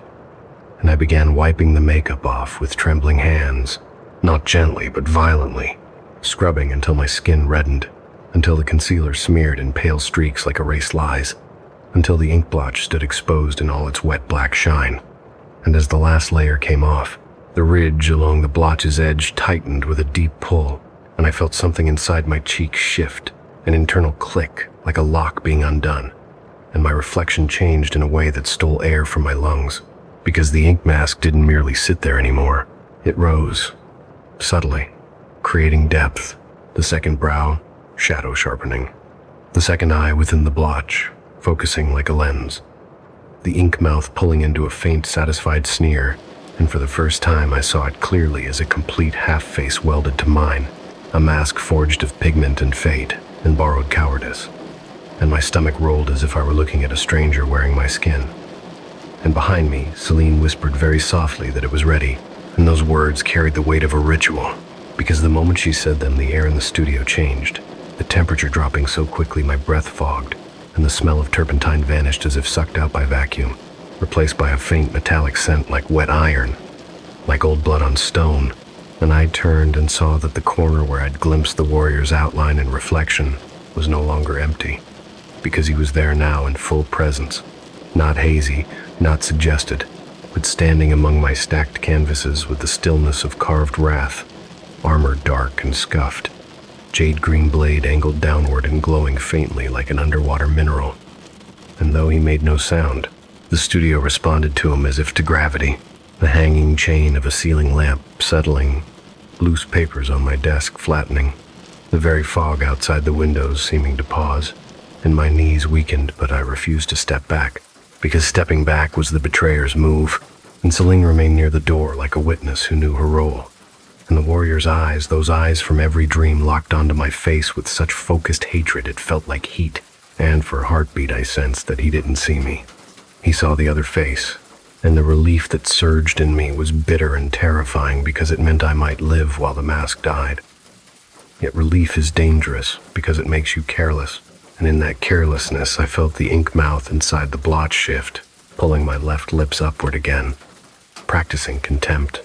And the moment the warrior saw that expression, his stillness snapped into motion with a speed that made my vision blur, the green blade lifting and slicing downward through the air with no wasted flourish, and I didn't even have time to scream. Not because sound left my throat, but because my body was too slow to understand what was happening. And the blade did not strike my bone. It did not cut my skin the way metal cuts flesh. Instead, it passed through the ink blotch with the sensation of cold water pouring across my cheek.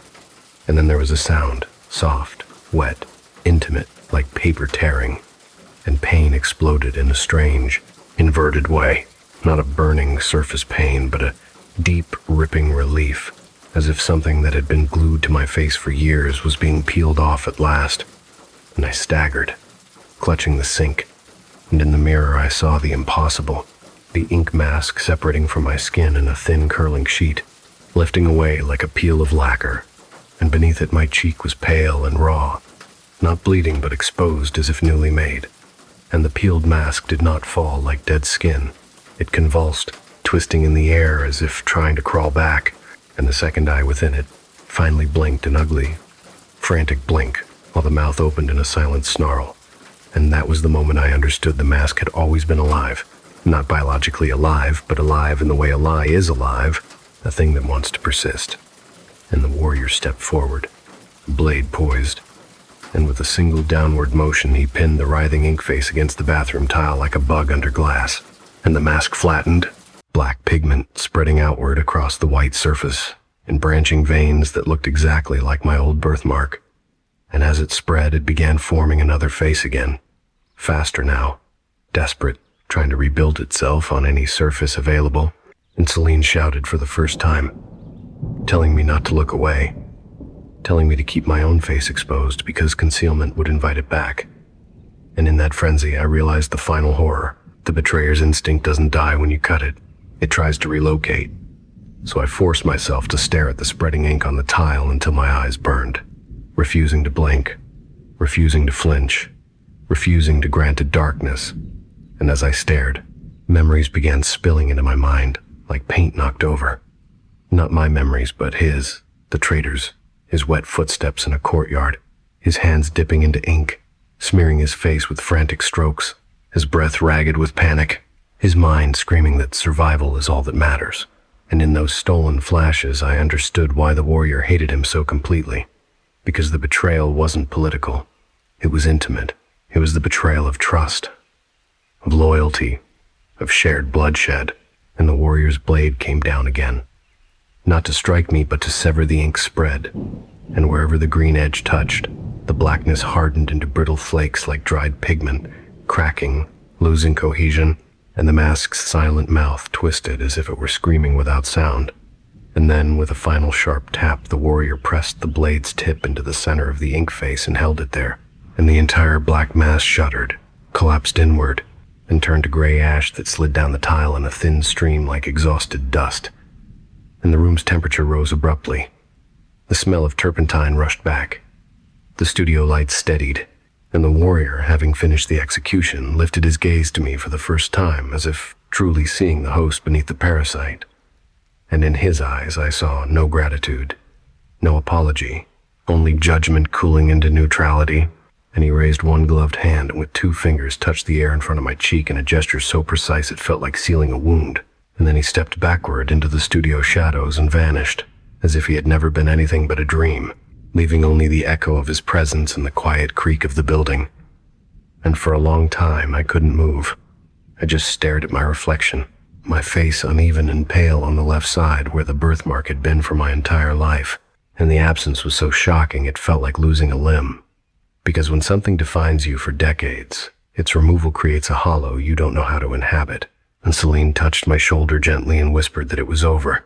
But I didn't answer because my throat was tight, with a different kind of fear now. The fear of identity, without the curse. Because if fate could mark me once, it could mark me again. And when I finally returned to the main studio room, I saw the last detail that ensured the ending would never fully close. On my easel, where the half-painted betrayer portrait had been, the canvas was now blank, pristine white, as if never touched. Yet in the lower corner, a small black ink blot remained, no larger than a fingernail. Perfectly round, perfectly wet-looking, and as I stared at it, it pulsed once subtly, like a heartbeat, then sat still again. And in that stillness, I felt an old instinct stir in me, a whisper of cowardice, the urge to cover it up, to hide it, to pretend it wasn't there.